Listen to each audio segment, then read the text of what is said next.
जय हिंद फ्रेंड, हिंदी और प्राइड में आप सभी का स्वागत है। आज हिंदी और प्राइड के द्वारा प्रस्तुत किया जा रहा है शेखर एक जीवनी, जो कि सच्चिदानंद वात्स्यायन अज्ञे के द्वारा रचित एक ऐसा उपन्यास है जो कहीं ना कहीं जीवन में मानव के उन परतों को भी दिखाता है कि हम अगर देखें अपने जीवन को पीछे मुड़कर तो उन स्मृतियों में कौन सी ऐसी यादें रही हैं जो हमें व्यथित भी करती हैं और हमें पुलक से भर भी देती हैं। तो शेखर एक जीवनी, जिसका भाग एक उत्थान करके है, और यहाँ से हम इसकी भूमिका से शुरू करते हैं। ये कई विश्वविद्यालय के पाठ्यक्रमों में भी लगा है और हमारे असिस्टेंट प्रोफेसर के पाठ्यक्रम में भी लगा हुआ है। और सिर्फ आप पाठ्यक्रम को ही ध्यान में रख के इस उपन्यास को नहीं सुने, बल्कि इसको जीवन में भी आत्मसात करने के लिए और उन अनुभूतियों को महसूस करने के लिए भी इसको ध्यान से सुने। देखिए, यहाँ पे शुरुआत होता है शेखर एक जीवनी भाग एक भूमिका। वेदना में एक शक्ति है जो दृष्टि देती है, जो यातना में है वह दृष्टा हो सकता है। पहली पंक्ति ही इतना सारगर्भित विचार व्यक्त करती है कि वेदना जो होता है, जो दर्द होता है, तड़प होता है, उसमें एक शक्ति होती है जो दृष्टि देती है, जो यातना में है वह दृष्टा हो सकता है। बिना वेदना के, कहते नहीं कि आत्मानुभूति समानुभूति, हम जो है जब खुद महसूस करते हैं तो दूसरे को भी समझ सकते हैं और हमें दृष्टि भी तभी मिलती है। शेखर एक जीवनी जो मेरे 10 वर्ष के परिश्रम का फल है। लेखक बताते हैं, अज्ञे जी बताते हैं कि जो ये शेखर एक जीवनी रचना है जो मेरे 10 वर्ष के परिश्रम का फल है। 10 वर्षों में अभी कुछ देर है, लेकिन जीवनी भी तो अभी पूरी नहीं हुई है। घनीभूत वेदना की केवल एक रात में देखे हुए विजन को मैं शब्दबंद करने की कोशिश कर रहा हूँ। यानी लेखक जो है 10 वर्ष के परिश्रम का फल लगा है इस रचना को पूरा करने में, और ये जो एक विजन है एक रात में बना था कि हमें ये रचना रचनी है। आप इसे शेख ही समझ सकते हैं। मेरे कहने का ये अभिप्राय नहीं है कि इतना बड़ा पोथा मैंने क्या एक ही रात में घर डाला, नहीं। आप मेरे एक एक शब्द को फिर ध्यान से पढ़िए। शेखर घनीभूत वेदना की केवल एक रात में देखे हुए विजन को शब्दबद्ध करने का एक प्रयास है। संभव आप जानना चाहें वो रात कैसी थी, किंतु ऐसी बातों का वर्णन शक्य नहीं होता, न उसका आपके लिए कोई प्रयोजन ही होना चाहिए। आपके लिए तो उसका यही वर्णन है और यही महत्व हो सकता है। उसमें मैंने यह विजन देखा था, वह रात मुझे उपलब्ध कैसे हुई, इसके संबंध में इतना बता सकता हूँ कि जब आधी रात को डाकुओं की तरह आकर पुलिस मुझे बंदी बना ले गई और उसके तत्काल बाद पुलिस के उच्च अधिकारियों से मेरी बातचीत, फिर कहा सुनी और फिर थोड़ी सी मारपीट भी हो गई, तो मुझे ऐसा दिखने लगा कि मेरे जीवन की इतिश्री शीघ्र होने वाली है। यानी अज्ञे जी कहते हैं कि उस समय कुछ ऐसा लगा। उन्होंने एक पात्र को रचा है, पात्र जो है यहाँ पे शेखर नाम के पात्र को रचा है, लेकिन उन्होंने कहा कि एक रात कैसे पुलिस आकर लेके जाती है। और मुझे ये भी अब लगता है कि जीवन का अंत बहुत सन्निकट है। और उस समय देखिए, फांसी का पात्र मैं अपने को नहीं समझता था, ना अब भी समझता हूँ, लेकिन उस समय की परिस्थितियाँ और मना स्थितियों के कारण ऐसा मुझे असंभव नहीं लगा कि मुझे फांसी नहीं हो सकती, बल्कि मुझे दृढ़ निश्चय भी हो गया, विश्वास भी हो गया कि यही भवितव्य, यही मेरे सामने उपस्थित है। और मैंने कहा कि घोर यातना व्यक्ति को दृष्टा बना देती है। यहाँ यह भी कहूँ कि घोर निराशा उसे अनासक्त बनाकर दृष्टा होने के लिए तैयार करती है। मेरी स्थिति मानो भावानुभावों के घेरे से बाहर निकलकर एक समस्या रूप में मेरे सामने आई। अगर यही मेरे जीवन का अंत है, जो उस जीवन का मूल क्या, अर्थ क्या, सिद्धि क्या, व्यक्ति के लिए, समाज के लिए, मानव के लिए, इस जिज्ञासा की अनासक्त निर्ममता की और यातना की सर्ववेदी दृश्य के आगे मेरे जीवन धीरे धीरे खुलने लगे। एक निजी और अप्रासंगिक विसंगति के रूप में नहीं, एक घटना के रूप में, एक सामाजिक तथ्य के रूप में, और धीरे धीरे कार्य कारण परंपरा के सूत्र सुलझ उलझ कर हाथ में आने लगे। पौ फटने तक सारा चित्र बदल गया। अर्थ के बहुत से सूत्र मेरे हाथ में थे, लेकिन देह जैसे झर गई थी, धूल हो गई थी। थक कर किंतु शांति पाकर मैं सो गया और 2-3 दिन तक सोया ही रहा। यही उस रात के बारे में कह सकता हूँ कि उसके बाद महीना भर तक कुछ नहीं हुआ। 1 महीना बाद जब मैं लाहौर के किले से अमृतसर जेल ले गया, मतलब मुझे जेल ले जाया गया, तब लेखन सामग्री पाकर मैंने 4-5 दिन में उस रात में समझे हुए जीवन के अर्थ और उसकी तर्क संगति को लिख डाला। पेंसिल से लिखे हुए वे 100 पन्ने शेखर एक जीवनी की नींव है। उसके बाद 9 वर्षों से अधिक मैंने उस प्राण दीप्ति को एक शरीर दे देने में लगाया। उसी को शरीर देने के लिए, इसलिए कि वैसी ही इंटेंसिटी, तीव्रता केवल कल्पना के सहारे नहीं मिल सकती। वह जीवन में ही मिल जाए तो कल्पना से उसे संयत किया जा सकता है, पूर्वापर का जामा ही पहनाया जा सकता है। यदि आपने क्रांतिकारियों के जीवन का कुछ भी अध्ययन किया होगा तो आप ये जरूर पाएंगे कि अथक कार्यशील इन प्राणियों में उनके सारे कृतित्व के नीचे छिपी हुई एक कठोर नियति होती है। क्रांतिकारी अंततोगत्वा एक प्रकार का नियतवादी ही होता है, लेकिन यह नियतवादी उन्हें अक्षम और निकम्मा बनाने वाला कोरा भाग्यवाद नहीं होता। वह उन्हें अधिक निर्मम होकर कार्य करने की प्रेरणा देता है। इसमें वह गीता के कर्मयोग से एक सीढ़ी आगे बढ़ता हुआ दिखता है, क्योंकि वह कर्ता को निरानिमित्त नहीं बना देता। यदि यूँ कहा जाए कि क्रांतिकारी का नियतिवाद अटल नियति की स्वीकृति न होकर जीवन की विज्ञान संगत कार्य कारण परंपरा पर गहरा विश्वास होता है, तो शायद सच्चाई के निकट होगा। मेरा ख्याल है कि आज के अधिकांश वैज्ञानिक भी कुछ इसी प्रकार के नियतिवादी होते होंगे। तो शेखर एक जीवनी के जो क्रांतिकारी नायक ने अपने जीवन में इस नियति के सूत्र को पहचानने का प्रयास किया है, क्योंकि उसे पहचान लेना ही तो जीवन को समझना है, उसकी पूर्ति पा लेना। ईश्वर जो करता है अच्छा ही करता है, अतएव प्रत्येक घटना स्वयं अपनी सिद्धि है, यह भी एक मार्ग है। लेकिन इस तर्क परंपरा को जो व्यक्ति स्वीकार नहीं कर सकता है, उसके लिए जीवन को सहनीय बनाने का दूसरा उपाय ये नहीं हो सकता। इसलिए आप पाएंगे कि जीवनी के पहले भाग में शेखर अपने बाल्यकाल की छोटी छोटी घटनाओं की भी जांच कर रहा है। जैसा कि आप सभी को पता होगा कि शेखर एक जीवनी जो है, इसकी रचना अगर आप देखेंगे तो इस जो कृतियाँ हैं वैसे तो 3 भागों में निकलने वाला था, परंतु तीसरा नहीं निकला। 2 भाग हमारे सामने अभी भी उपलब्ध हैं। तो जो शेखर एक जीवनी का पहला पार्ट है, उसमें शेखर जो एक कह सकते हैं कि आज्ञेय जी के द्वारा एक पात्र रचा गया है, शेखर को केंद्र में रख के उनके बारे में कह रहे हैं कि शेखर अपने पहले वाले पार्ट में जो है अपने बाल्यकाल की वो छोटी छोटी घटनाओं की भी जांच कर रहा है। बाल्यकाल का अध्ययन स्वयं अपना महत्व रखता है और विदेशों के कई कलाकारों ने बाल्य मन का अध्ययन और चित्रण भी किया है, लेकिन जीवनी में यह अध्ययन साध्य नहीं है। यह केवल उन सूत्रों को खोजने का साधन है जो होते हैं प्रत्येक जीवन में, किंतु जिन्हें देखने की शक्ति सदा नहीं होती है। वह तो सब मिलती है जब किसी घटना की चोट से जीवन दीप्त हो उठता है, या तब जब यातना की तीव्रता से व्यक्ति ही सूक्ष्म दृष्टा बन जाता है। अपनी रचना के बारे में कुछ कहने का अधिकार मुझे नहीं है, लेकिन शेखर का और अपना संबंध ध्यान में रखते हुए मुझे लगता है कि इसी में उसके जीवन की महानता और इसी में उसकी दीनता भी है। महानता इसलिए है कि उसने जिज्ञासा में लगन है, निष्ठा है, दीनता है, इसलिए कि उस तीव्रता के कारण वह कई जगह सच्चा शोधक ना रहकर केवल हेतुवादी रह जाता है, और उसका हेतुवाद रेशनलाइजेशन करुण और दयनीय जान सा पड़ता है। तो संक्षेप में शेखर एक जीवनी की बुनियाद की कहानी आप कहेंगे कि यह तो एक विजन नहीं, यह एक तर्क प्रणाली है, एक फलसफा है।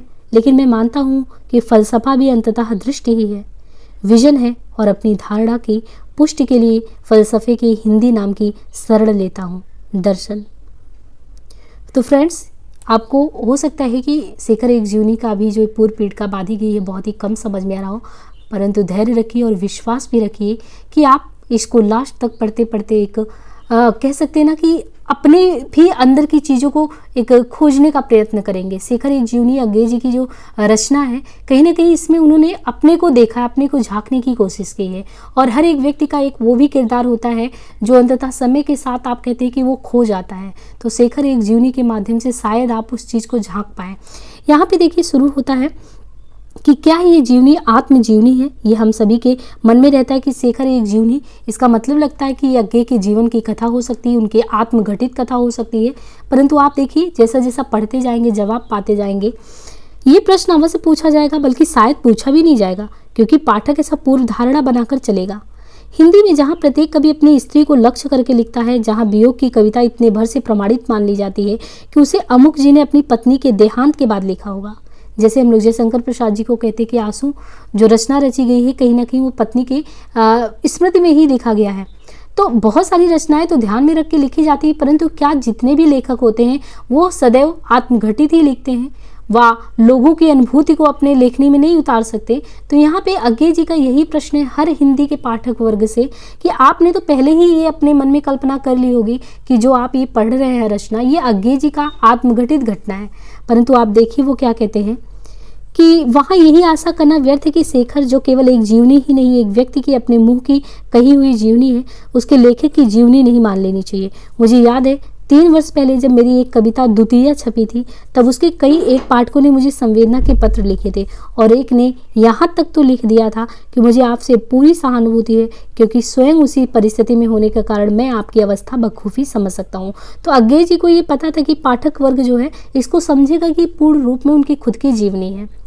और ऐसा उन्होंने बताया कि एक प्रसंग कि ऐसा मेरे साथ पहले भी हुआ है। और अभी यहाँ पे देखिए वो कहते हैं कि पत्र के संपादक ने भी यद्यपि कुछ मजाक में पूछा था कि आपका पहला विवाह तो हुआ नहीं, दूसरी पत्नी से ये झगड़ा कैसा आपका? ऐसे व्यक्तियों को यदि प्रमाण मिल जाए कि मैंने बिना एक भी विवाह किए हुए दूसरे विवाह की बात लिख दी है, तो वे समझेंगे कि उन्हें धोखा दिया जा रहा है। ये कहते खेद होता है मुझे, किंतु बात सच है कि आजकल का अधिकांश जो हिंदी साहित्य और आलोचना एक भ्रांत धारणा पर आश्रित है कि आत्मघटित जो है, आत्मघटित यानी खुद के जीवन में जो घटनाएं घटी हों वो आत्मानुभूति नहीं, क्योंकि अनुभूति बिना घटित के भी हो सकती है। क्या ऐसा होता है कि जीवन में जब हमारे ऊपर कोई बहुत बड़ी घटना या हमसे रिलेटेड कुछ हो जाता है तो ही हम दूसरे के दुख को समझ सकते हैं? इसका ये बिल्कुल ही मतलब नहीं कि जो आत्मघटित हो तो उससे जो है हम चीज़ों को निकाल पाए। एक लेखक कभी भी ऐसा नहीं, मान लीजिए कहीं देश में दंगे हो रहे हैं, मान लीजिए इस समय मणिपुर में जो हिंसा हुई है, क्या वो मणिपुर में हिंसा जो हुई है वहाँ के कुछ लोगों का वो आत्मघटित हो सकता है, उनके साथ वो घटनाएं हुई है, पर इससे पूरा देश अगर द्रवित होता है तो पूरे देश का द्रवित होना वो आत्मघटना तो नहीं है, वो समानुभूति रखते हैं, उस चीज़ को समझ सकते हैं, उस जगह पे अपने को ले जाके देख सकते हैं। तो यही चीज़ जो है यहाँ पे अज्ञे जी कह रहे हैं कि जरूरी नहीं है आत्मघटित आत्मानुभूति है, क्योंकि अनुभूति बिना घटित के भी हो सकती है का वर्णन ही बड़ी सफलता और सबसे बड़ी सच्चाई है।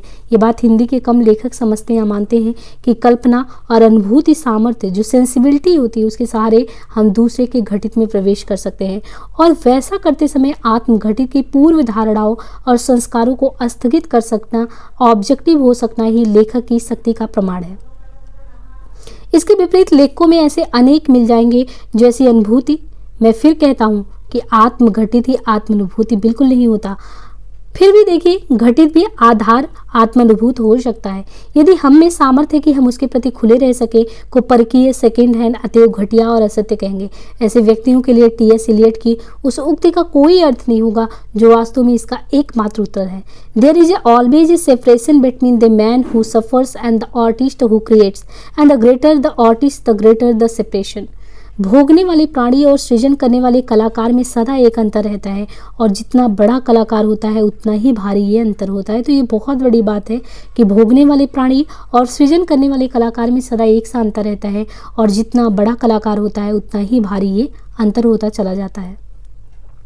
उपर्युक्त कथन के बाद अगर बात करें तो उपर्युक्त कथन के बाद ये कहने की तो आवश्यकता नहीं होनी चाहिए कि यद्यपि शेखर का जीवन दर्शन समानता उसके लेखक का भी जीवन दर्शन है, तथापि उसमें जहाँ तहाँ शेखर जिन तिन की शरण यानी फैल्सीज की भी शरण लेता है वे शेखर की ही है, उसके लेखक की नहीं। तर्क की ऐसी करुण भूलें सभी करते हैं, लेकिन एक कहानी के पात्र में जो त्रुटि है ठीक वही त्रुटि उसके लेखक में भी है। ये मानना गलती नहीं है, यहाँ ये इसलिए कहना पड़ता है कि हिंदी का पाठक ऐसी भूल प्राय करता है और मैं अनुभव से ये जानता हूँ। लेकिन एक लंबा विषयांतर हो गया और मुझे मानना भी पड़ेगा कि इलियट के कथनानुसार मैं बहुत बड़ा आर्टिस्ट हो चुका हूँ।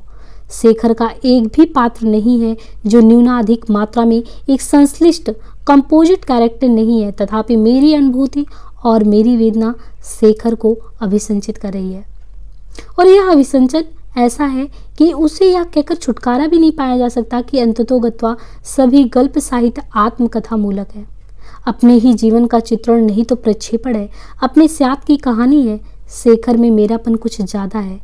इलियट का आदर्श जिसकी महानता मैं मानता हूँ मुझसे नहीं निभ सका। शेखर निसंदेह एक व्यक्ति का अभिन्नतम निजी दस्तावेज, ए रिकॉर्ड ऑफ पर्सनल सफरिंग है, यद्यपि वह साथ ही उस व्यक्ति के युग संघर्ष का प्रतिबिंब भी है। इतना और ऐसा निजी वह नहीं है कि उसके दावे को आप एक आदमी की निज बात कहकर उड़ा सके। मेरा आग्रह है कि उसमें मेरा समाज और मेरा युग बोलता है कि वह मेरे और शेखर के युग का प्रतीक है।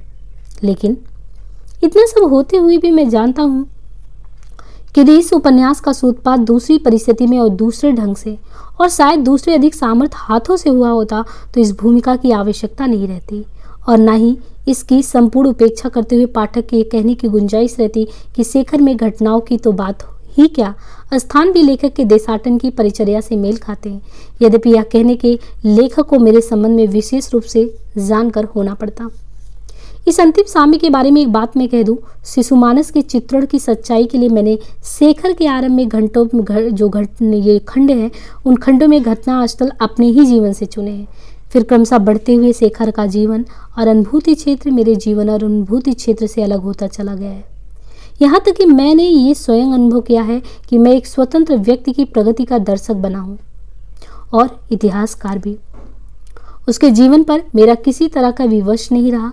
एक पात्र के सृष्टा के लिए कहना उचित है या नहीं, पात्र सचमुच ऐसा स्वतंत्र अस्तित्व रह सकता है या नहीं, लेखक के हाथों का कठपुतला ना रहकर स्वयं लेखक को बाध्य कर सकता है या नहीं, ऐसे गूढ़ प्रश्नों में जिनकी रुचि हो वो पिरो डाले की साक्षी ले सकते हैं।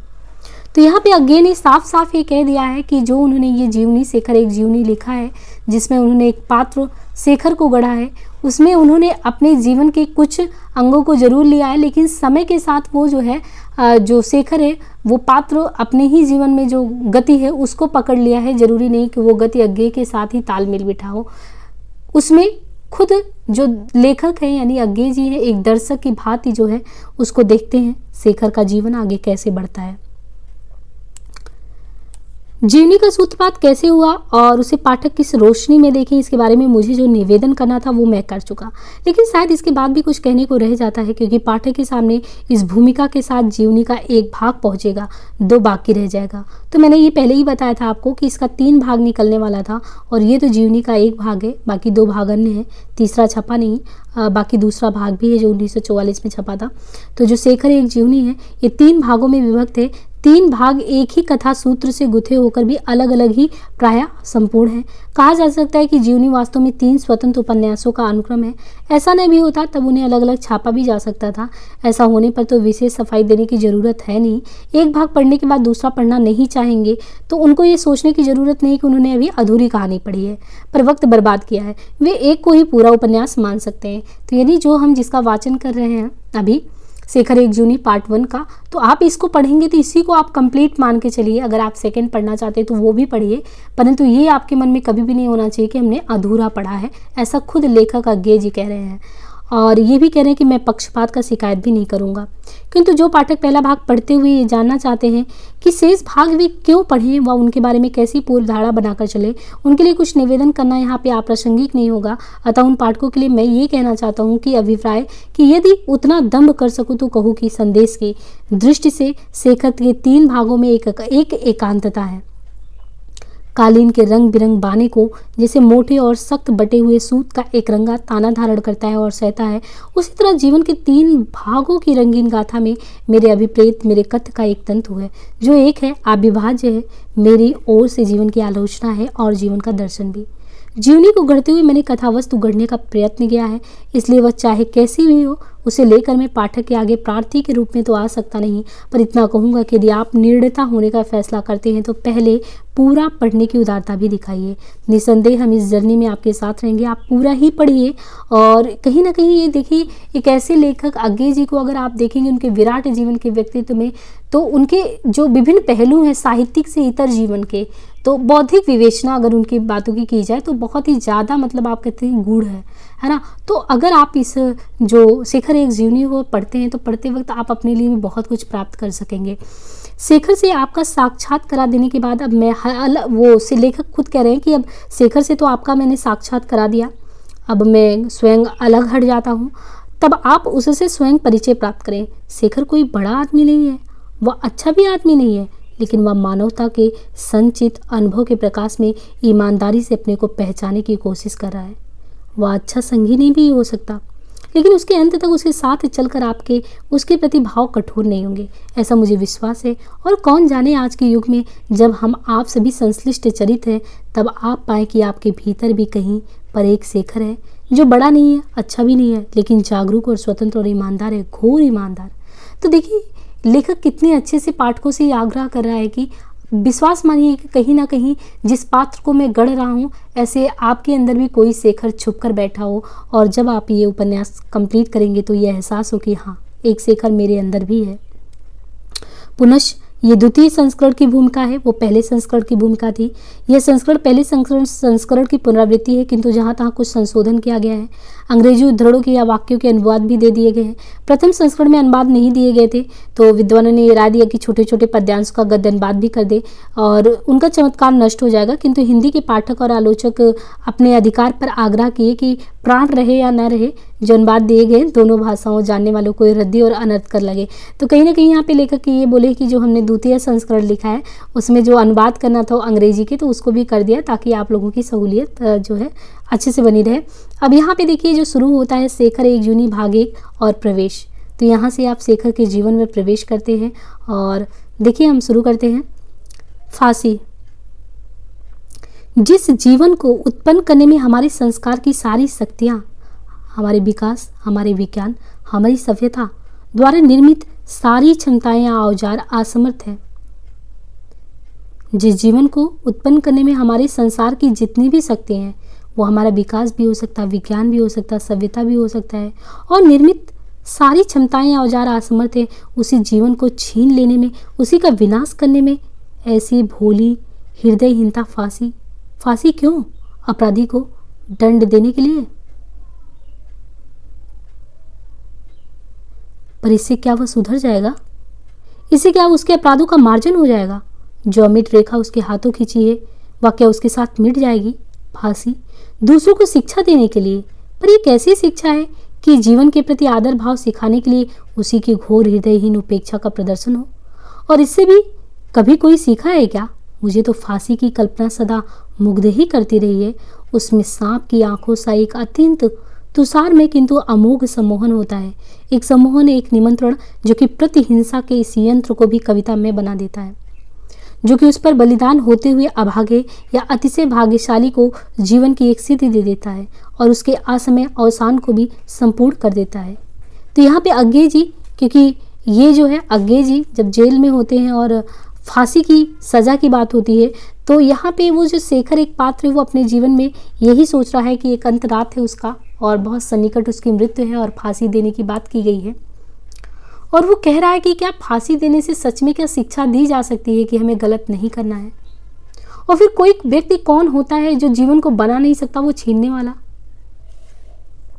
फांसी यौवन के ज्वार में समुद्र शोषण।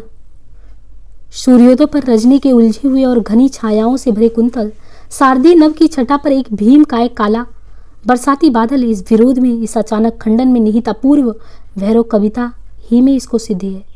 सिद्धि कैसी, काहे की? मेरी मृत्यु का क्या सिद्धि होगा? मेरे जीवन की क्या थी? यवनिका यानी जो पर्दा होता है उठता है और गिर जाता है।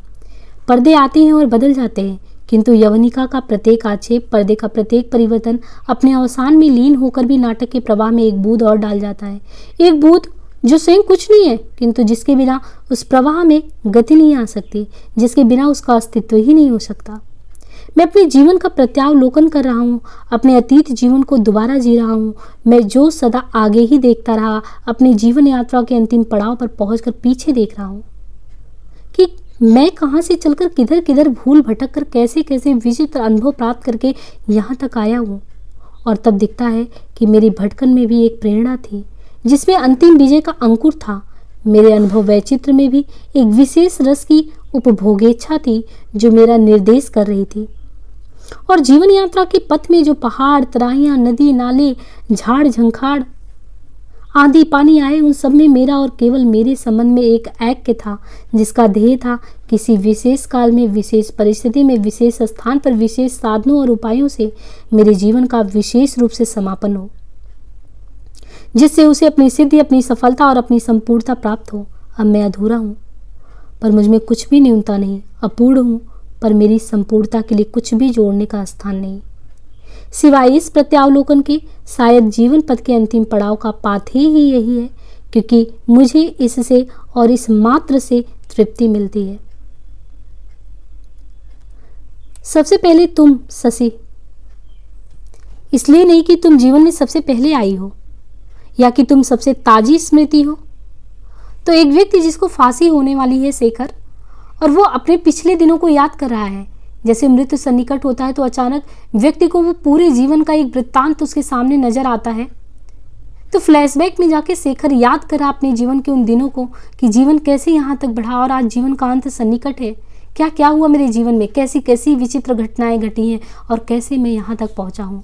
उसमें सबसे पहली घटना उसे याद आती है शशि की। शशि, तुम जीवन में ऐसा नहीं है कि पहले आई हो, एक ताजी स्मृति बन के, इसलिए कि मेरा होना अनिवार्य रूप से तुम्हारे होने को लेकर है।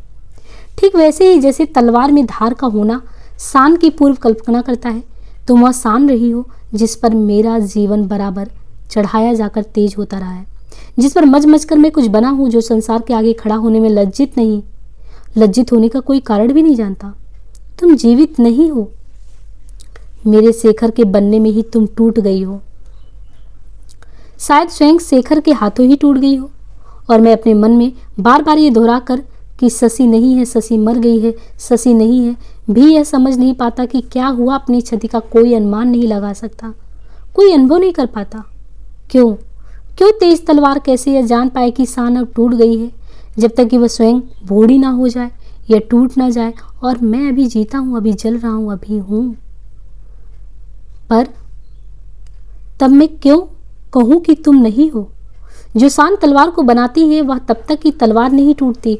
मुझे मरना है, फांसी पर झूल कर मरना है, पर अभी तो मैं जीता हूँ ना। मैं तुमसे मांगता हूँ कि मुझे आज्ञा दो, मैं तुम्हें याद करूँ। जहाँ तुम हो वहाँ याद शब्द को लाना पूजा को भ्रष्ट करने सा है। फिर भी मैं तुमसे मांगता हूँ, ये भी अधिकार मुझे दो। तुम मर गई हो, अत्यंत ना कुछ हो गई हो, यही मुझे अपने आप को समझाने दो और इसके लिए उसे सामने लाने दो जिसे मैं कुछ समझूं। तुम्हारी छायाएं जिन्हें कभी मैं सच समझता था, नहीं वह क्षण नहीं जिसमें कि मैंने घबरा कर पूछा था, क्या होता है शशि, और तुमने भर्राई हुई बेहोश होती हुई आवाज में कहा था, सुख शेखर सुख। उस क्षण को ही क्षण ही भर से अधिक सामने आने देने की क्षमता मुझ में नहीं है। मुझे याद आता है कि कभी ऐसा भी था कि हम सहज भाव से मिलते जुलते थे, स्नेह हम में था, मोह हम में था, लेकिन वह स्नेह नहीं जो कि विघ्नों के सहारे बहता हो, वह मोह नहीं जो कि पीड़ा की नींव पर ही अपना घर खड़ा करता हो। ये पंक्ति देखिए कितनी अच्छी पंक्ति है कि वो स्नेह नहीं जो कि विघ्नों के सहारे बहता हो, वह मोह नहीं जो कि पीड़ा की नींव पर ही अपना घर खड़ा करता हो। जब मैं जेल से आकर पहल तुमसे मिला था तब तुम्हें देखकर एक गहरा आघात मेरे मन पर हुआ था। तभी मैंने कहा था, बाहर आकर मेरा बहुत कुछ खो गया है, भीतर मैं तुम्हें अपने से ही देखता था, अब लगता है कि मुझे तुम्हें दोबारा पहचानना है। और तुम रोई थी। तब तुमने सहसा कहा था, मेरा घर देखने चलोगे? नहीं चलोगे क्योंकि तुम्हारी शादी अब हो चुकी थी, तुम्हारा घर भी था।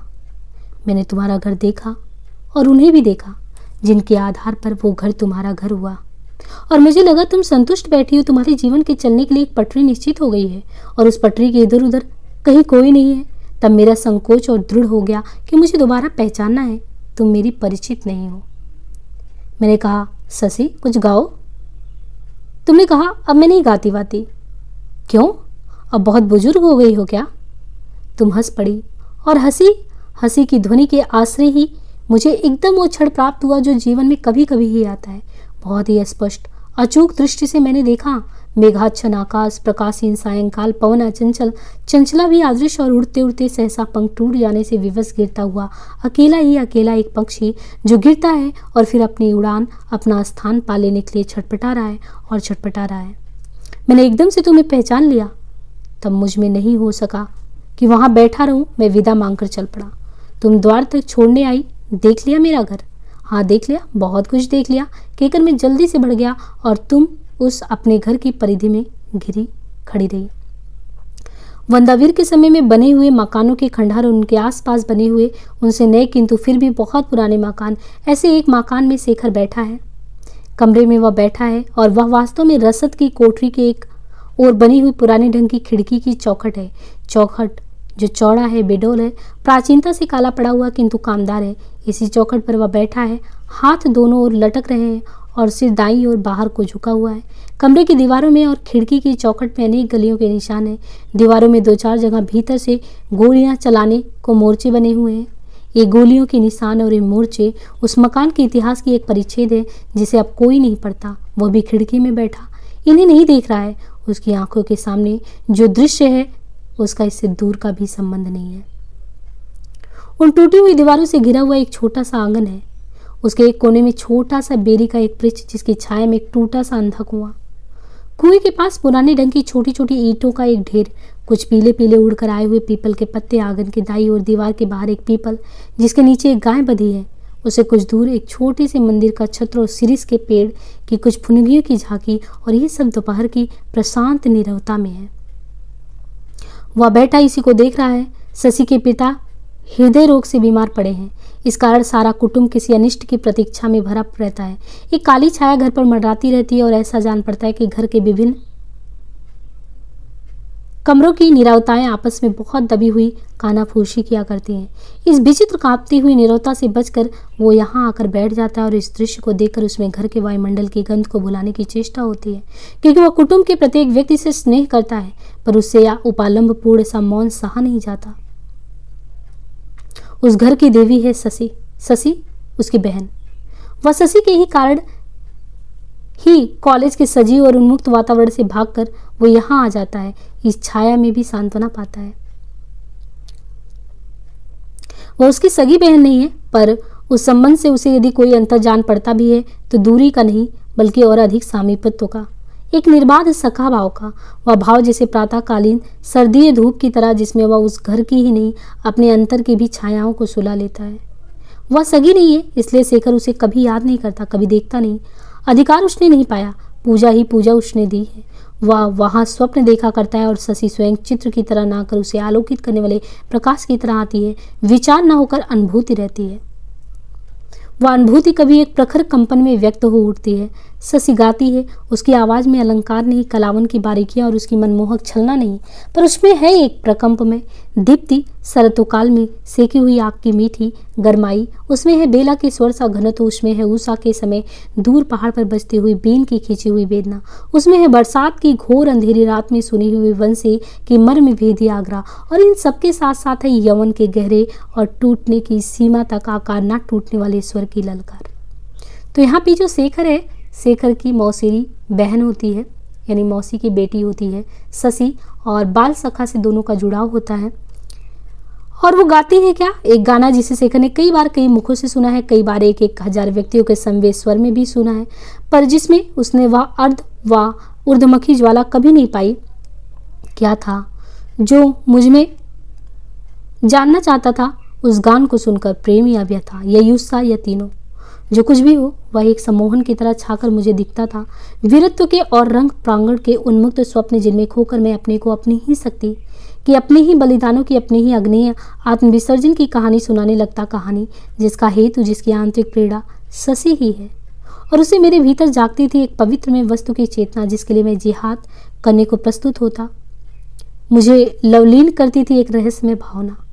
शशि के व्यक्तित्व की यह पुकार, यह अपील थी मेरे मन के एक खंड के लिए, जो कि जीवन में क्रियाशीलता के उफान से छलका पड़ता और जो विद्रोही है, किंतु मेरे मन का दूसरा खंड भी है, जो कि सृष्टि के सौंदर्य को ही प्रतिबिंबित कर सकता है, जो वास्तव में मेरे मस्तिष्क का हृदय है और इसलिए कभी है।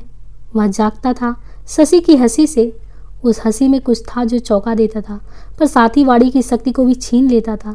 वह हंसी कविता से भी परे थी, उसे सुनकर चुप ही होना पड़ता था। कल्पना देखती थी नदियों के जलप्रपातों की, चंद्रोदय के, समुद्र के व्योम, गंगा के दृश्य, और फिर चुपचाप लौट आती थी उसी हंसी को सुनने।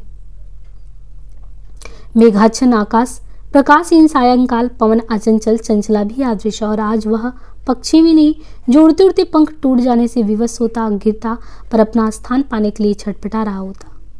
एक तापसी का स्वर इस छोटे से नरक में मुझे एक पवित्र तपोवन दिखाकर उस विराट वंचना का एक कण भर कम कर देता है, परिस्थिति को और उपयुक्त को भूलकर, किंतु एक दिव्य संवेदना से कहता है, चक्रवाक वधु के आमंत्रोश्य सहचरम उपस्थितः रजनी। आह रजनी, पता नहीं कि सुदूर देश से यात्रा करते आए हैं हमारा बाजरा अभी श्रीनगर से कुछ 1 मील ही आया, किंतु ऐसा जान पड़ता है कि इस यात्रा में युगों बीत गए हैं, कि यह यात्रा अनंत काल से चली आई है और अनंत काल तक चली भी जाएगी। इसके यात्री ना रास्ता साफ पाए हुए हैं और कभी कहीं रुके ही नहीं रहते। बाजरा जेहलम की नहर में से होकर अब मानसबल झील में प्रवेश कर रहा है। जेहलम का गंदला पानी पार किया जा चुका है। चिनार वृक्षों की घनी छाया भी बहुत दूर रह गई है। अब तो झील की निर्मलता आकाश की अनभ्रता को प्रतिबिंबित कर रही है और झील के अंतर में उगती हुई लंबी लंबी घास सूर्य की ज्योति को प्रतिबिंबित करती हुई अनेक रंगों में चमक रही है, कहीं सुनहरी, कहीं लाल, कहीं एक प्रोज्वल हरापन लिए हुए, और उनकी उलझन को चीर कर कभी कभी कोई किरण तल पर पड़े किसी पत्थर को चमका भी देती है। वज्रा तीव्र गति से नहीं जा रहा है, वह बह रहा है। ऐसे क्षीण प्रवाह में मानो उसे चलाने वाली शक्ति उसे धकेल कर समाप्त हो गई हो और वह उसी धक्के की पीनक में चला ही जा रहा हो, अभी रुक ना पाया हो। उसकी अगली नोक मानो नींद से जाकर अपने सामने नाचते हुए किरणजाल को देखकर उसे पकड़ने की एक अलसाया हुआ हाथ बढ़ा रही हो, और उसके अग्रभाग में 2 व्यक्ति बैठे हैं। बालक निकर पहने हुए, किंतु सारा शरीर नंगा, उलझे हुए भूरे बालों और हाथों में एक लंबी सी छड़ी लिए, जिसके आगे एक कांटा बांधकर लगा बनाया गया है। यह बालक झील में से श्वेत कमल तोड़ रहा है, तोड़ तोड़ कर अपने आगे ढेर जमा करता है, पर संतुष्ट नहीं होता, तोड़ता भी है। वह तो अधखिली कलियां ही तोड़ता है, पूरा खिला हुआ ना जाने क्यों उसे अच्छा भी नहीं लगता। उससे कुछ ही दूर पर एक लड़की बैठी है, किंतु मनसा वह सैकड़ों हजारों मील दूर है। उसके पास एक अंग्रेजी चित्रकार के बनाए हुए कश्मीर के अनेक चित्र पड़े हैं और उसकी गोद में एक किताब है, कालिदास का रघुवंश। पर वह चित्र भी नहीं देख रही है, पुस्तक भी नहीं पढ़ रही है। वो उस बालक की ओर सोने दृष्टि से देख रही है, मुंह से कुछ गुनगुना रही है और मनसा पता नहीं क्या सोच रही है। बालक की आयु क्या कोई 8-1 वर्ष हो, बालिका का कोई वही 13 वर्ष हो। बालक स्वयं में हूँ और वह बालिका मेरी बहन है, यानी जो शेखर है, शेखर की बहन है वो। बजरे में और भी अनेक लोग हैं, किंतु इस दोपहर के संसार में स्नेह की धूप का आनंद लेने वाला कोई और नहीं है। वे अलग खोए हैं और बजरा अपनी धीर गति से उनके स्वप्नों का पीछा करता जा रहा है। बालक फूल तोड़ते तोड़ते थक गया और अब फूलों का वह बाहुल्य भी नहीं रहा। अब कहीं दूर पर एक आध फूल मिल जाता तब वे झील की गहराई में आ रहे हैं। बालक उन फूलों की लंबी लंबी नाल के टुकड़ों में चीरकर मालाएं बना रहा है। नाल 2 होकर माला कर हो जाती है और प्रत्येक माला के नीचे एक फल का लोलक लटक रहा है।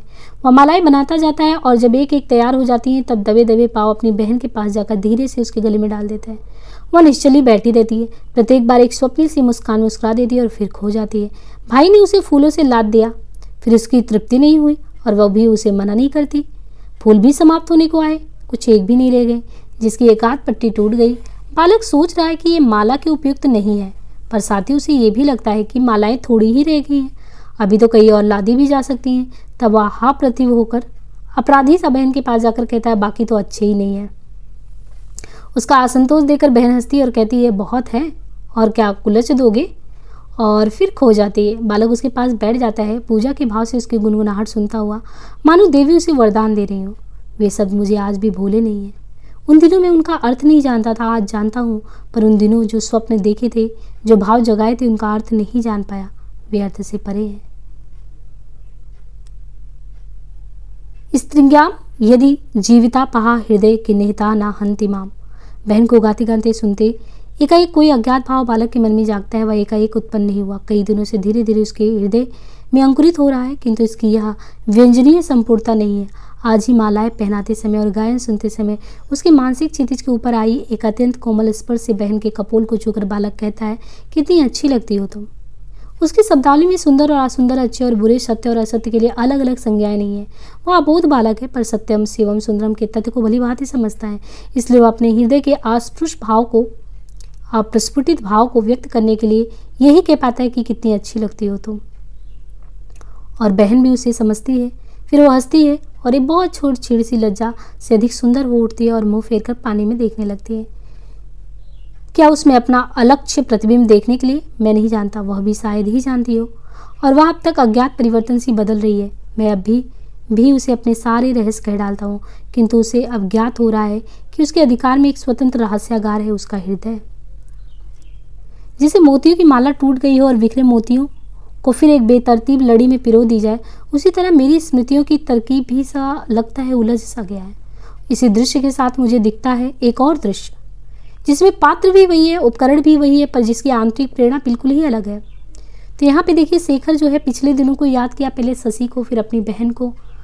अब एक स्मृति और कौंध उठती है उसकी आंखों के सामने, एक और दृश्य जिसमें पात्र भी वही, उपकरण भी वही, पर जिसकी आंतरिक प्रेरणा बिल्कुल अलग।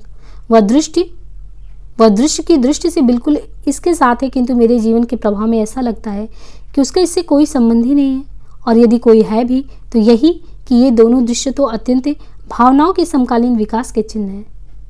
वही झील, वही बजरा, वही दिन। संध्या हो चुकी है, सब लोग अंदर चले गए हैं, मैं ही अकेला बजरे की छत पर बैठा हूँ। झील पर आकाश के गाढ़े और सम्मिश्रित रंग के प्रकाश पड़कर उसे ऐसा बनाया जैसे प्रकृति का अनिश्चिल आंख नींद से अलसाई हो, और उसे घेरे हुए बरौनियों की तरह सब और लंबी लंबी घास क्षितिज रेखा के जहां तहां चीर रही हो। मैं मुग्ध होकर भी इसी घास के श्याम छाया चित्र को देख रहा हूँ। वह काली है, स्वतः सौंदर्य विहीन है, किंतु कितने सौंदर्य को घेरे हुए है। और इतना ही नहीं, मैं किसी प्रतीक्षा में बैठा हूँ। पूर्व की ओर घास की बरौनियां और भी काली दिख रही हैं, क्योंकि उनके ऊपर आकाश में एक चिकना सा सफेद प्रकाश छा रहा है। मैं कल्पना में ये देखने का प्रयास कर रहा हूँ कि चंद्रोदय से किस वस्तु में क्या परिवर्तन होता है, कौन सा आकार दिखने लगता है। मैं ये नहीं जानता कि वास्तविकता मेरी कल्पना से कितनी बढ़कर हो सकती है। नीचे बजरे के अंदर कोई गा रहा है। मैं कान देकर सुनता हूँ। दो स्वर मुझे एक साथ सुनाई देता है। एक तो मेरी बहन का है और एक हमारी मौसी का। उस गायन के शब्द मुझे याद नहीं है, पर स्वर दोनों मेरे कानों में गूंज रहे हैं। मैं कल्पना करता हूँ ये स्वर दो तेज तैराक हैं जो झील की छोटी छोटी अदृश्य लहरों पर सवार होकर चले जा रहे हैं, क्षितिज की ओर, चंद्रोदय की ओर, चंद्रमा की किरणों से मिलने, क्योंकि ये किरणें उनकी बहनें हैं और वे इन्हें कुमुदनियों की हार पहनाएंगी। वे किरणें तो ये नहीं चली जा रही हैं, वे झील की काली बरौनियाँ अब क्षितिज की पलक में सूरमे की रेखा बन गई और उनके ऊपर एक बड़ी सी पथराई हुई आंख की भांति चांद निकल आया। मेरे मन में एक विचित्र भाव उठता है। चांद एक कन्या है और ये पृथ्वी का काला सौंदर्य उसका आवरण, किंतु चांद इतना सुंदर है कि इस आवरण को उसके ढके रहने का अधिकार नहीं है, इसलिए चांद ने उसे उतार फेंका है और निरा आवरण होकर क्षितिज के ऊपर आ गया है और सौंदर्य विखर कर उस परित्यक्त आवरण को भी कितना सुंदर बनाए डालता है। ये भाव उस समय सचमुच इसी रूप में मेरे हृदय में जागे थे, या मैं निश्चय पूर्वक नहीं कह सकता, किंतु मेरी स्मृति में जो चित्र आता है उसमें वह बालक किसी भावना से भरा हुआ खड़ा है। व्यक्त रूप से यदि यह भाव उसके मस्तिष्क में नहीं था तो इसका अंकुर अवश्य वहाँ था। अवश्य ही उस दिन उसे इस बात का अप्रत्यक्ष ज्ञान हो गया था कि सौंदर्य कितना नग्न और नग्नता कितनी सुंदर होती है। बालक के स्वप्न को चीरती हुई एक आवाज़ आती है उधर से, शेखर उतर जाओ। यह भी उस बहन की ही आवाज़ है क्या? तभी से जब भी मैं किसी अत्यंत सुंदर दृश्य को देखकर एक ऊर्ध्वगामी उन्माद में अपने आप को भूल जाता हूँ, तभी एक तीखी आवाज़ पुकार कर कहती है, शेखर अब उतर जाओ। Did long dead, and my heart is a handful of dust, and the wheels go over my head, and my bones are shake with pain, for into a shallow grave they are thrust, only a yard beneath the street, and the hoofs of the horses beat, the hoofs of the horses beat। Eucalyptus के वृक्षों की एक कुंज की आड़ में गरुड़ नीड़ नाम का वह बंगला छिपा खड़ा था। जिस दिन शेखर एक दुर्दम भाव से भरकर अपने ऊपर छाई हुई शारदा को सह सकने में असमर्थ फूलों से लाद कर उसे छोड़ गया था, तो यहाँ पे जो उसकी बहन होती है उसका नाम शारदा होता है। वहाँ पे हमने पढ़ा था शशि के बारे में, और ये जो जिसके ऊपर उसने फूल लादे थे ये शारदा थी, उसकी बहन थी। उस दिन वो इसी बंगले में रहती थी। आज शेखर इतने दिनों के अवकाश के बाद दौड़ा हुआ उस नीड़ की ओर चला जा रहा था और अतीत की स्मृतियाँ उसके मन में दौड़ी जा रही थी और यौवन के आरंभ का ज्वार भी उसके भीतर कहीं उमड़ता जा रहा था। वही शारदा जो उसे हंसाती थी, वही शारदा जिसकी बजाई हुई बीड़ा के स्वर में वह बह गया था, उसे चिढ़ाते चिढ़ाते ही उसकी सखी बनी थी, जो उसकी सब कुछ हो गई थी, जो उसका अपना घर नहीं था और जिसके लिए आज वह इस आग्रह से भर रहा था जो स्वयं उससे सहा नहीं जाता था। नीड़ के बिल्कुल पास आकर वो रुका। क्या उसे आशा थी कि वह शारदा के द्वार पर खड़ी पाएगा? यानी वो दौड़ते हुए आया और उसे लगा कि शारदा द्वार पर खड़ी होगी, पर वह उसे सामने देखकर पुलक उठेगी, वैसा हुआ नहीं। वह द्वार पर थी नहीं, द्वार बंद थे और बहुत दूर से जिसे देख देख कर दिन काटा करता था वह गरुड़ नीड़ की चिमनी थी, उससे उठने वाला धुआं भी आज नहीं था। शेखर सहमा हुआ सा मकान के दरवाजे पर गया। उसमें ताला पड़ा हुआ था। शीशे में से भीतर झांक कर जब उसने देखा तो मकान बिल्कुल खाली पड़ा था। थोड़ी देर तक उसे समझ ही नहीं आया कि क्या उसके सामने है। फिर धीरे धीरे ज्ञान होने लगा और the hoofs of the horse से beat the hoofs of the horses beat. वह लड़खड़ा कर वहीं सीढ़ियों पर बैठ गया। जब वह उठकर चल दिया तब उसका मन शून्य था। उसके बाद उसे इतना समय ही नहीं मिला कि वह इस चोट से घायल हो सके या उसे समझ सके। जिस प्रकार घोंगे के भीतर रहने वाला जीव तभी बाहर निकलता है जब वह भूखा होता है। यहाँ पे ये पंक्ति देखिए, उद्धृत पंक्ति बहुत ही इंपॉर्टेंट है कि जिस प्रकार घोंगे के भीतर रहने वाला जीव तभी बाहर निकलता है जब वह भूखा होता है या जब एक प्रणयी खोजता है और तृप्त होकर फिर घोंगे के भीतर घुस जाता है, उसी प्रकार असंतुष्ट अतृप्त शेखर भी बाहर निकला हुआ था। अभागा होकर कदम कदम पर आहत होकर यदि वह लौटना चाहता था तो उसके भीतर की भूख उसे लौटने नहीं देती थी और वह आघातों के लिए खुला था, कवचहीन था और जीवन उसके सुरक्षित घर से दूर दूर खींचे लिए जा रहे थे। मृत चिरातीत और मेरा हृदय मुट्ठी भर राख हो गया। पहिए मेरे ऊपर से गुजरते हैं, मेरी अस्थियां पीड़ा से कांपती हैं क्योंकि वे एक तंग कब्र में बंद है, पथ की सतह के गज भर नीचे और घोड़ों की अनवरत टाप टाप। वो चुपचाप बैठा हुआ रोटी खा रहा था, साथ साथ सोचता जा रहा था। माँ पास में ही बैठी थी, पिता उससे बात कर रहे थे। उसका जो बड़ा भाई कॉलेज से भाग गया था, उसी का कुछ समाचार तार आया था। तो यहाँ पे जो शेखर होता है, अब प्रसंग छेड़ता है कि एक बार वो बैठे बैठे रोटी खा रहा है और उसकी माँ भी बगल में है और उसका जो बड़ा भाई है वो जो कॉलेज है उससे भाग गया था और फिर एक तार आया तो माँ पिता भी बैठे थे, वो भी वहीं पे था। तो पता लगा कि वो कलकत्ते में पुलिस की नौकरी करने की कोशिश में है। यही पिता माँ को बता रहे थे, जो पिता थे वो तारा को पढ़ के माँ को सुना रहे थे। तो भाई ने भी देखा कि भाई के लिए क्या कहा जा रहा है, तो जब वे माँ को बता रहे थे तो भाई ने कलकत्ते में कॉलेज का पता तो दिया था पर माँ बाप का नाम वहाँ पे गलत बताया था। कॉलेज में जांच होने पर वहीं से पिता को तार क्या आया कि पिता को सबसे अधिक आघात इसी बात से पहुंचा था कि पुत्र ने अपनी वल्दियत गलत बतलाई है, ऐसा ही कह रहे थे। माँ ने कहा, मैं तो हमेशा से ही कहती हूँ भला ऐसे लड़के का कोई क्या विश्वास करे। तो वहाँ पे जो उनका भाई था, जो माता पिता का नाम बताना था, वहाँ पे वो जो बताया था नाम वो गलत बताया था। और ये इससे जो माँ को जो है पिता से जब ये बात सुनती तो उनको ठेस लगता है और वो कहती है कि माँ कि मैं तो हमेशा से ये कहती थी भला ऐसे लड़के का कोई विश्वास क्यों करे। पिता ने कहा हूँ। माँ फिर बोली, और सच पूछो तो, उनका स्वर एकाएक धीमा पड़ गया, सच पूछो तो मैं इसका भी विश्वास नहीं करती। यानी बगल में वहीं पे शेखर था और माँ ने बड़े बेटे के उसमें शेखर को भी ये कह डाला। और बस इतनी ही बात थी कि शेखर जो है, शेखर की प्रतिक्रिया आप देखिए। शेखर ने कुछ देखा नहीं, लेकिन वह बैठे भी उसकी कल्पना को वह पूरा दृश्य देखते देर नहीं लगी। वह संभ्रांत सा ठहर सा गया और वह भाव वह शेखर की ओर उठा खड़ा हुआ और अंगूठा इसका। शेखर रोटी छोड़कर उठ गया। कमरे से बाहर ही उसका सारा शरीर शिथिल पड़ गया और उसके आगे अब अंधकार सा छा गया। शाम तक वो वहीं वैसे ही पत्थर सा बैठा रहा। मतलब वो इतना ज़्यादा उसको खटक गया तो शाम तक वो वहीं वैसे ही पत्थर सा बैठा रहा। खाया पाया कुछ नहीं हुई, मतलब खाया पिया नहीं। माँ आई, झिड़कती रही, फिर अपने को कोसती भी रही, रोई भी, चिल्लाई भी और चली भी गई। पिता आए, डांट डपट कर चले गए। रात हुई, सब सो गए, सन्नाटा हो गया। शेखर ने अपने कमरे के द्वार बंद करके कुंडी चढ़ा ली, बत्ती बुझाई और चारपाई पर बैठकर सुलगने लगा। वह रात गए, उसे अपनी डायरी उसने उठाई गुस्से में और अपना उफान उस पर उतारने की कोशिश करने लगा। अच्छा होता, वो गुस्से में क्या कहता है कि अच्छा होता कि मैं कुत्ता होता, चूहा होता, दुर्गंध में कीड़ा कृमि होता, बनिश्वत इसके कि मैं वैसा आदमी होता जिसका विश्वास नहीं किया जा सके। तो माँ की बात जो है शेखर को इतना ज़्यादा विचलित कर देती है कि वो कहता है कि इसमें से मैं कुछ भी होता परंतु मानव नहीं होता। वो उठ खड़ा होता है, दीवार की ओर उन्मुख होकर अंग्रेजी में बोलता, आई हेट हर, मैं उसे घृणा करता हूँ। अपनी माँ को ही कहता है और फिर कपड़े पहनकर खिड़की की राह बाहर कूद जाता है और कूद के वो चल देता है। अब वो कुछ मील दूर एक बाग में पहुँचते पहुँचते उसने प्रतिज्ञा भी कर ली कि वह माँ को नहीं मानेगा और उसे कोई संपर्क भी नहीं साधेगा, कोई ऐसा काम भी नहीं करेगा जिससे माँ को बाध्य होकर उसका रत्ती भर भी विश्वास करना पड़े। यह प्रतिज्ञा उसने जवानी नहीं की, एक कागज पर लिख डाली, पर तभी उसके भीतर एक और परिवर्तन हुआ। उसने उस कागज के चिथड़े कर दिए, उन्हें गीली जमीन पर फेंक दिया और पैरों से रोदने लगा, जब तक कि वे कीच में सन कर दब कर अदृश्य न हो गए। मैं योग्य हूँ, योग्य ही रहूँगा। उसमें विश्वास की क्षमता नहीं तो मैं क्यों पराजित होऊंगा। सवेरे होते होते वो घर लौट आया। एक असंबद्ध दृश्य मुझे दिखता है, वह अत्यंत सजीव है, मैं उसे प्रायः बिल्कुल प्रत्यक्ष देख सकता हूँ, किंतु उसका ठीक अनुक्रम मुझे नहीं मिलता।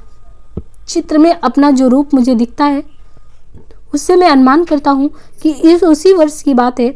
इस अनुमान को पुष्ट करने में स्मृति सहायक नहीं होती। मैं बैंक से पिता का चेक भुनाकर उनके मासिक वेतन का रुपया लाया हूँ। पिता दफ्तर गए हैं और मैं माँ को वो रुपया जेब से निकाल कर दे रहा हूँ। कई तरह के बहुत से नोट हैं और बहुत से चांदी के रुपए, इसलिए माँ के बढ़ाए हुए हाथ को देखकर मैं कहता हूँ, माँ आंचल में लो, बहुत ज़्यादा है। माँ धीरे धीरे आंचल फैलाती है, हंसती हुई कहती है, आंचल तो अब फैलाऊंगी जब तुम कुछ कमा के लाओगे। इसके लिए क्या? मैं रुपए डालने का तो हुआ, पर देखो फिर रुक गया। यानी शेखर का विद्रोही मन देखिए, उसे गुस्सा है कि मानो उसे कैसे कह दिया कि ये भी बिल्कुल ऐसा ही है। तो वो रुपए डालने के लिए पहले तो बोलता है कि आंचल बढ़ाओ, फिर वो रुपए देने जाता है और रुक जाता है। एक विचित्र दृष्टि से माँ की ओर देखता है, जिसे वो नहीं समझती, शायद मैं भी नहीं समझता।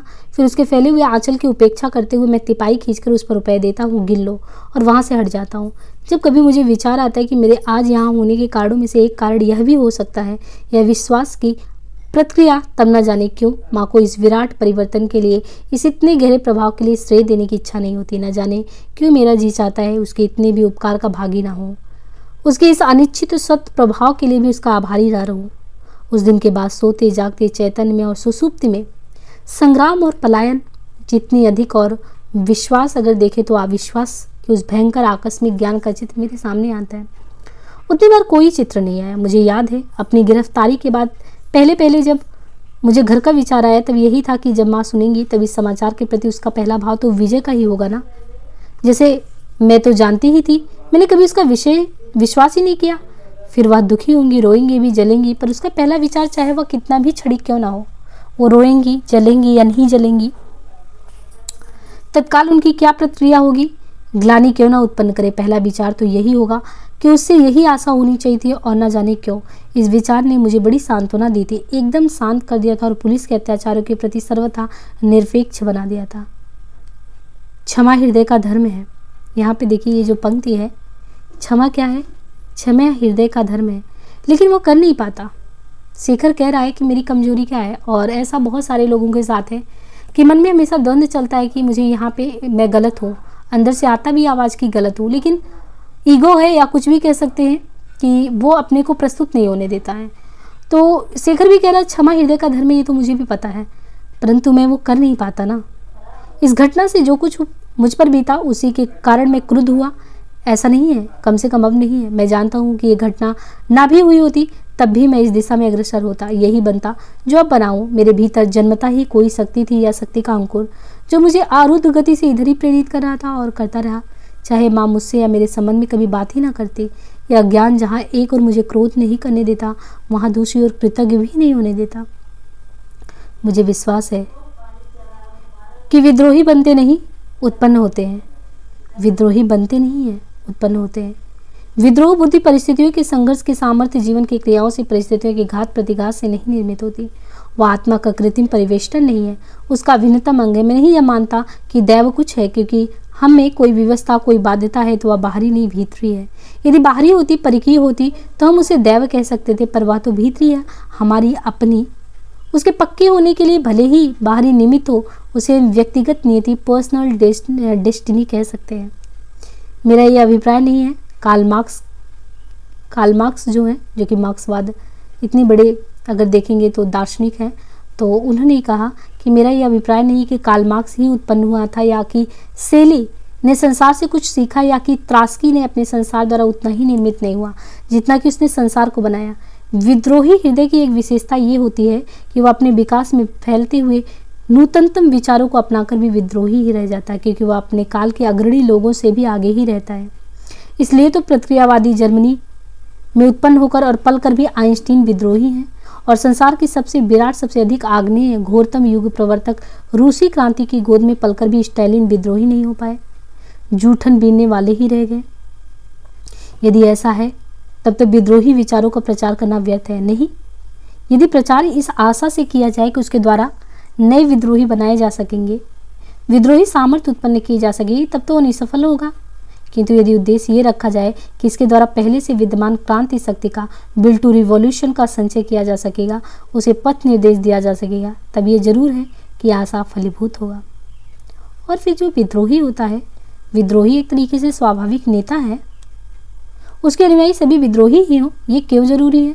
मैं बढ़ई हूँ, बसूले बटाली के प्रयोग से कुछ बनाता हूँ, तो बसूला और बटाली भी मुझे ऐसे स्वयं चालित अंतः प्रेरित हो, ये बाध्यता क्यों होनी चाहिए?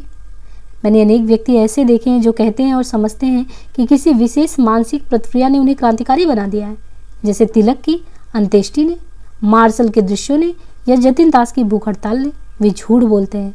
या तो उन्होंने इतनी गहरी आत्मविवेचना ही नहीं की जिससे इस बाहरी आवरण के कारण वो पीछे अपनी सच्ची विद्रोह इच्छा को देखे, या फिर उनमें इच्छा ही नहीं कि वे विद्रोही ही नहीं है। विक्रांति के डरौने जिनमें विद्रोह का बाह आकार और भावुक क्षमता तो है, किंतु उसे स्थायित्व और सार देने वाली अनिवार्य आग्नेय आंतरिक प्रेरणा नहीं है।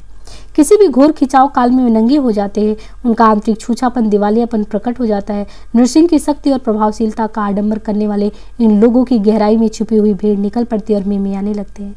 तो यहाँ पे देखिए, शेखर के माध्यम से अगेय जी ने एक चीज़ ये कही है कि कभी कभी ये होता है कि हम अचानक ही किसी से बहुत ज़्यादा प्रभावित हो जाते हैं।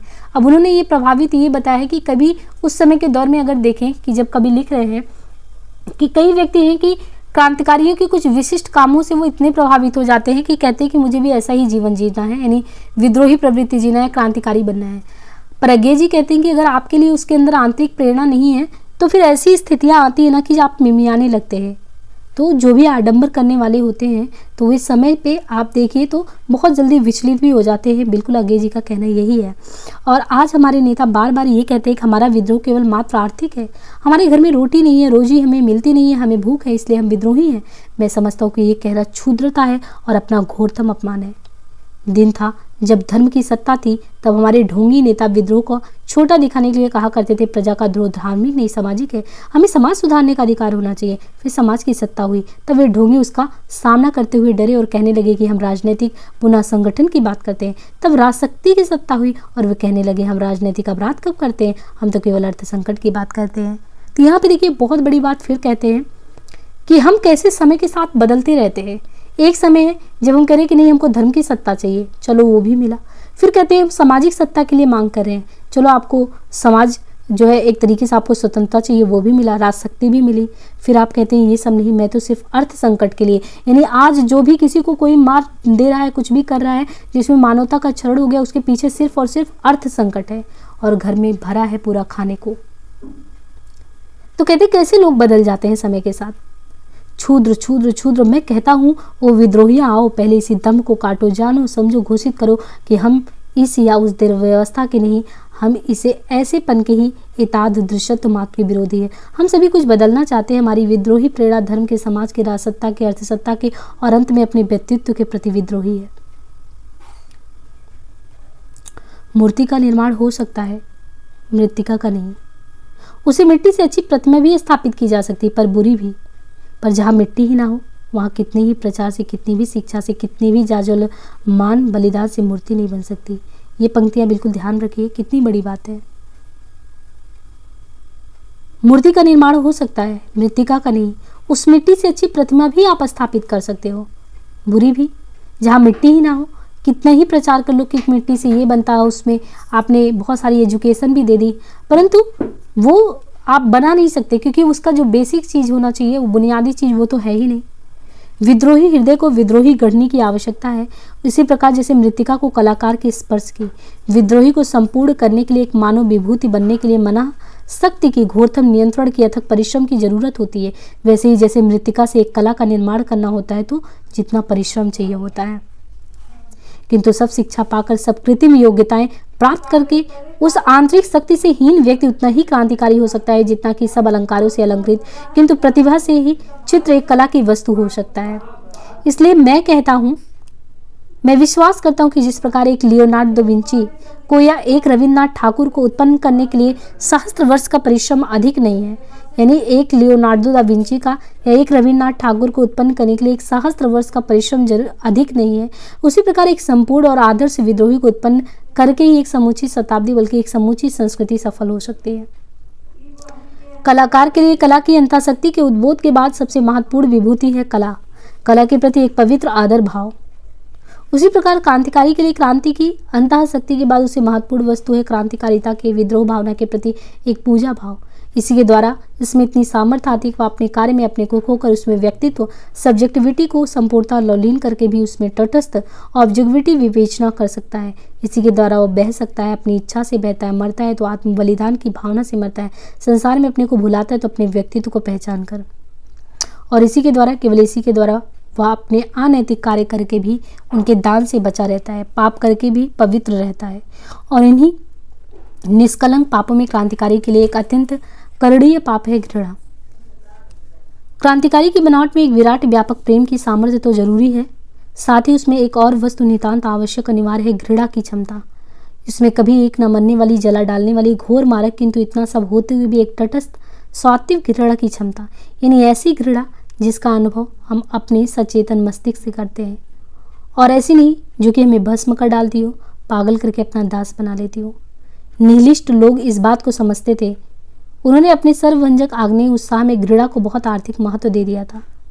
वे उसे एक तेज शराब की तरह पीकर उसमें अपने व्यक्तित्व को भुलाकर उसे ही एक ज्वलंत आदर्श मान बैठते थे। यह उनकी गलती थी। उनके उत्साह का ज्वार था जो एक ऐसी लहर में उठकर आया था जो पहले बहुत दूर तक तीर पर चढ़ जाती है और फिर धीरे धीरे फेन के एक उपद्रव में छिपकर अपनी स्वाभाविक सीमा पर लौट आती।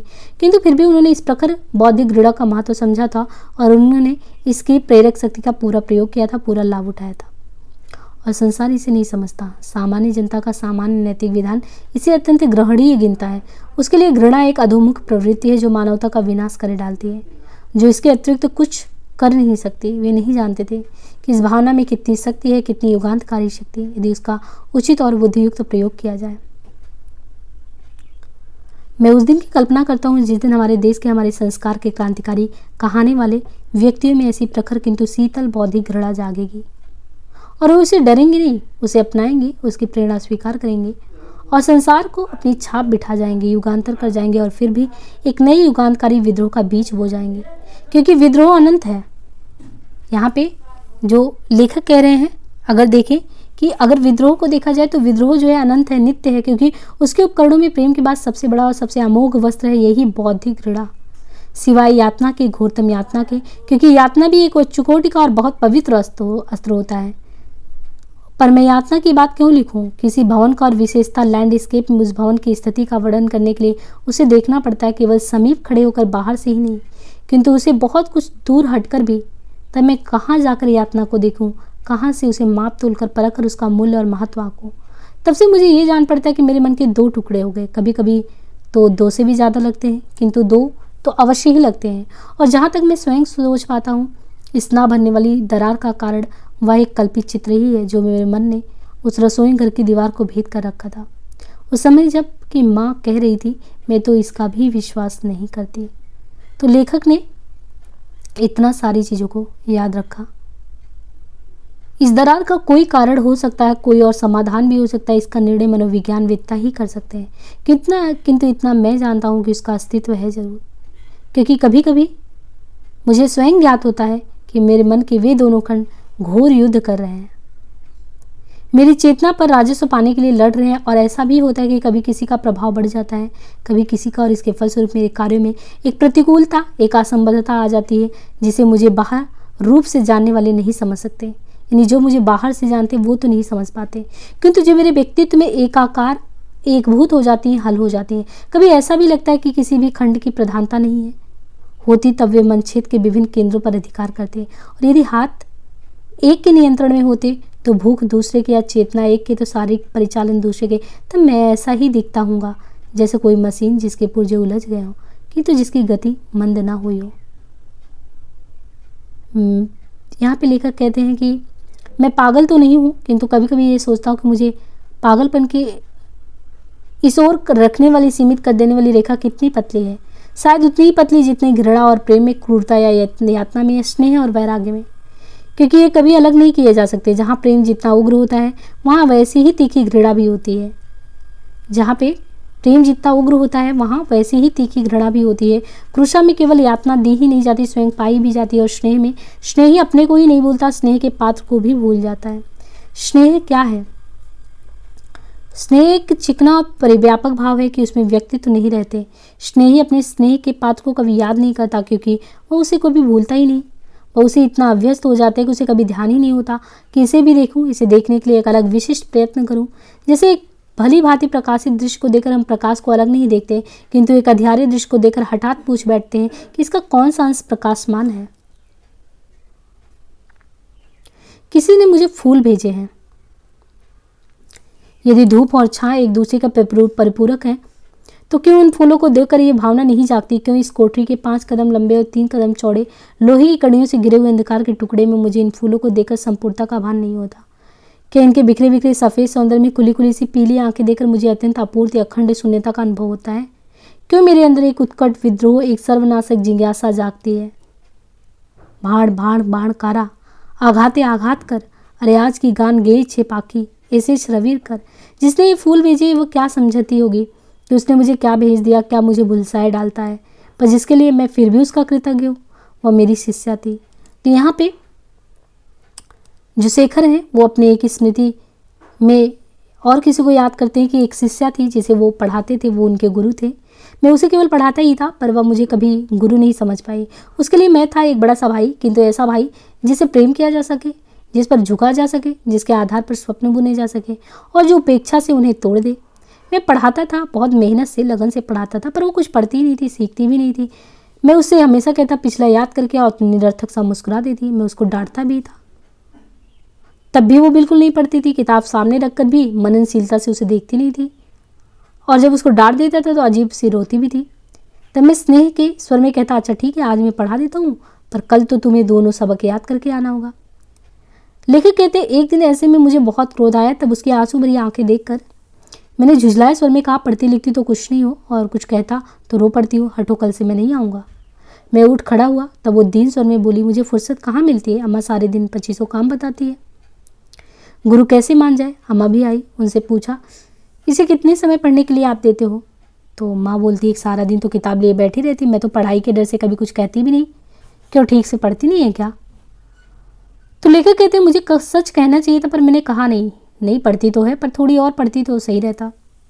वे चली गई। तब मैंने उससे पूछा, क्यों? वो तो कहती है कि किताब सामने रखकर कितनी देर स्वप्न देखे जा सकते हैं, इसकी भी कोई सीमा है क्या? मैंने और कठोर स्वर में कहा, क्यों, अब ध्यान से पढ़ूंगी। तब मैं पढ़ाने लगा उसे। तब एक दिन ऐसा आया कि मैं उसे पढ़ाने ही नहीं गया, और एक दिन नहीं, 2 3 4 दिन, चौथे दिन भी उसके पिता को पत्र लिख दिया कि मैं नहीं पढ़ा पाऊंगा। उन्होंने दूसरे ही दिन एक चेक मेरे नाम भेज दिया। कहानी समाप्त हो गई। पर दूसरे दिन उनका नौकर एक छोटा लड़का पास आया और बोला, बीबी जी पूछती हैं पढ़ाने नहीं आएगा। मैंने डपट कर कहा, कौन बीबी जी?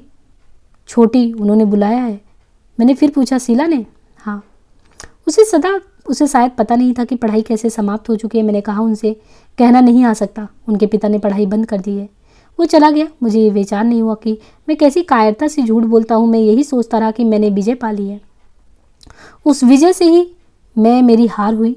यदि मैं उसे सच कहला देता कि मैंने ही इनकार किया, तब शायद वो अपने को अन्याय का भागी समझकर ही कुछ सांत्वना पाती।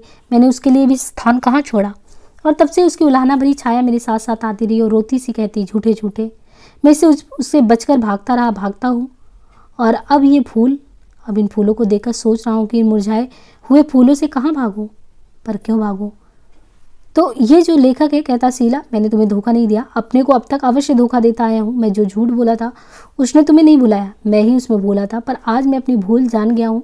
आज मैं तुम्हें कष्ट देने वाला तुम्हारा भाई, जो तुम्हारी श्रद्धा को कृतज्ञता से स्वीकार करता हूँ, जो अपनी लज्जा भुलाकर कहता है कि उसने झूठ बोलकर अपने को तुमसे नहीं अपने आप से छिपाया था, यही उसका प्रतिदिन है। जो तुम्हें कष्ट देने वाला तुम्हारा भाई, जो तुम्हारी श्रद्धा को कृतज्ञता से स्वीकार करता, जो अपनी लज्जा भुलाकर कहता है कि उसने झूठ बोलकर अपने को तुमसे नहीं अपने आप से छिपाया था, यही उसका प्रतिदान है, जो तुम्हें अब तक नहीं मिला, जो शायद अब तुम्हें कभी नहीं मिल सकता, किंतु जिसे वह आज चुकता कर चुका है। जब तक फूल ताजे थे तब तक ये नहीं दिखता था कि ये कैसे बंधे हुए हैं। मैंने इन्हें अपनी कोठरी के जंगले से बांध दिया था, पर उन्हें बांधने वाला फीते का टुकड़ा नहीं दिखता था। काले लोहे के सींचों के साथ लगे हुए सफ़ेद कोमल फूल एक बड़े अमधुर सत्य की याद बड़े मधुर ढंग से दिला देते थे। आज वह फीता दिखता है, इसके अपरिवर्त फंदे में फूल सूख चुके, अपना स्मारक भर रह गए हैं, अपने विवश से लटक रहे हैं, याद दिला रहे कि किसी चीज़ की जाने की किसकी कह रहे हैं। वासना नश्वर है, मुरझा जाती है, और तब प्रेम तंत्र ही जीवन की स्थिरता बनाए रखता है। या शायद इससे उल्टा भी कह रहे हो, जब प्रेम मर जाता है तब वासना उसके सौ को उठाए फिरती है। तो यहाँ पे भी ये पंक्ति पूछी जा सकती है कोई भी एग्जाम में, कि जब प्रेम तंत्र ही जीवन की स्थिरता कब बनाए रखते हैं, जब वासना नश्वर और मुरझा जाती है। जब प्रेम मर जाता है तब वासना उसके सौ को उठाए फिरती है और उससे अपने को धोखे में छिपाना चाहती है, और कह रहे हैं और कुछ याद भी दिला रहे हैं और कुछ इंगित भी कर रहे हैं।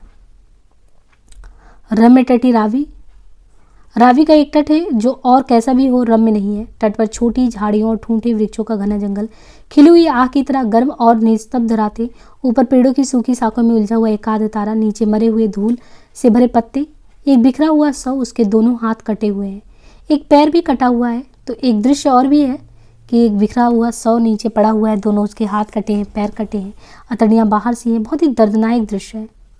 उसे मरे भी देर हो गया है जिस वक्त एक भयानक विस्फोट से वो मानो विभूति टूटे हुए स्तंभ की तरह गिरा, और लोग भी वहां पे जुटे। लोग आए, धीरे धीरे आए, अंतिम प्रहरी तक कुछ छोड़ के चले गए, और इस तरीके से आए कि अब जब वो सब ढूंढने आए हैं तो वो गायब है। जब उन्हें ढूंढ कर लाया, जब वे सब वहां पहुंचे उठा ले चलने के लिए, तब वो वहां से खो गया था। अपने दुख और दर्द की और अपने आशा और क्रियाशीलता की स्मृति स्वरूप वह विकृत मुस्कान छोड़कर चला जा गया था। वे 4-5 जन उस शरीर के पास खड़े, वे रो भी नहीं रहे हैं, आंसू भी नहीं बहा रहे हैं, वे अपने चिर संचित अरमान बहा रहे हैं, क्योंकि उनका उद्देश्य एक विस्फोट का धुआं बनकर उड़ गया है। घने जंगल की शाखाओं के उलझे जाल में से धीरे धीरे छनकर निकल गया, तड़प तड़प कर, किंतु चुपचाप एक भरी हुई मुस्कान छोड़कर उस निविड़ एकांत में, जबकि अंतिम प्रहरी भी उसे छोड़कर चला गया और उसकी अपनी अंतर्वेदना ही एकमात्र प्रहरी बनकर उस निविड़तम हताशा के छारपुंज में एक व्यर्थ पहरा दे रही थी। उस भीड़ में उस फटी हुई आंख के अंधेपन ने क्या देखा, यदि हम जान पाते। वे 4-5 उसके पास खड़े हैं, कतार बांधे, सावधान मुद्रा में, सिर झुकाए हुए, किसी आदर की भावना से वे सब एक साथ ही उसे हाथ उठाकर नमस्कार करते और बहुत देर तक वैसे ही रह जाते। वे सब चुप हैं। इस दृश्य को पूरा करने वाली भैरवी उनके अंतस्थल में कहीं मूक स्वर में बज रही है। यही है उस कवि हृदय सिपाही की अंत्येष्टि, उस विद्रोही के विद्रोह का अंतिम उफान। दृश्य फीका पड़ जाता है, एक निस्सीम श्वेत आकाश में पड़ा हुआ रह जाता है, केवल वह शरीर जमते हुए रक्त के एक छप्पड़ में। उसके दोनों ओर 2 प्रकार, एक स्त्री और एक पुरुष, वे एक दूसरे को देख रहे हैं। उनकी आंखें नीचे पड़े उस शव को नहीं देखती, उनके हृदय में अनुभव करते कि वे किस भव्य पवित्रता की समाधि भ्रष्ट कर रहे हैं। वे मिलते हैं, बाहों से एक दूसरे को घेर कर बातें आलिंगन करते हैं किसी दानवी भूख से, और उसी शव को आर पार फिर भ्रम में देख रहा हूँ, जंगल से, यानी जो जंगला है, उस जंगले से लटके हुए सूखे हुए नरगिस के गुच्छे को और उस घिरे हुए फीते के टुकड़े को। मानव के लिए झूठ, छल और मक्कारी अत्यंत सहज है, क्योंकि ईश्वर ने मानव को अपना प्रतिरूप बनाया, और ईश्वर हमारे ज्ञान में सबसे बड़ा झूठ और छलिया और मक्कार है। यहाँ पे देखिए ये पंक्तियाँ जो है, एक कवि कह रहा है कि मानव के लिए झूठ, छल और मक्कारी इतना सहज है क्योंकि ईश्वर ने मानव को अपना प्रतिरूप बनाया है, और ईश्वर हमारे ज्ञान में सबसे बड़ा झूठा और छलिया और मक्कार है। नहीं तो जो चित्र मुझे दिखता है उसका क्या कारण है? क्या मानव इतनी नीचता और इतनी ज्वलंत आत्मत्याग के आगे इतनी नीचता कर सकता है? जब मुझे याद आता है कि कैसी परिस्थिति में वो विस्फोट हुआ और मृत्यु हुई, और जब सोचता हूँ कि उस समय जब वह वीर अपने बुझे हुए स्वप्नों को अपनी बुझती जीवन ज्योति से फूंक फूंक कर कुछ देर और जीवित रखने की चेष्टा कर रहा था, तब उसके आसपास कैसे कैसे षड्यंत्र हो रहे थे। मानव हृदय की ओछी ओछी कमजोरी की आड़ लेकर कैसी कैसी नगनताएं नाच रही थी। तब एकाएक अपने पर से और अपने किए हुए पर से विश्वास उठ जाता है कि क्या इस सबके भी प्रेरणा स्रोत ऐसे ही रहे होंगे। तो एक कवि ने जो दृश्य देखा, उस दृश्य को इस तरीके से बताया है कि लोग जो उनके आसपास खड़े लोग, जैसे एक तरीके से ये जितने भी उस समय क्रांतिकारी गतिविधियों में संलिप्त थे, अपने जीवन को कंप्लीटली अगर देखें तो राष्ट्र के उत्थान के लिए समर्पित कर रहे थे।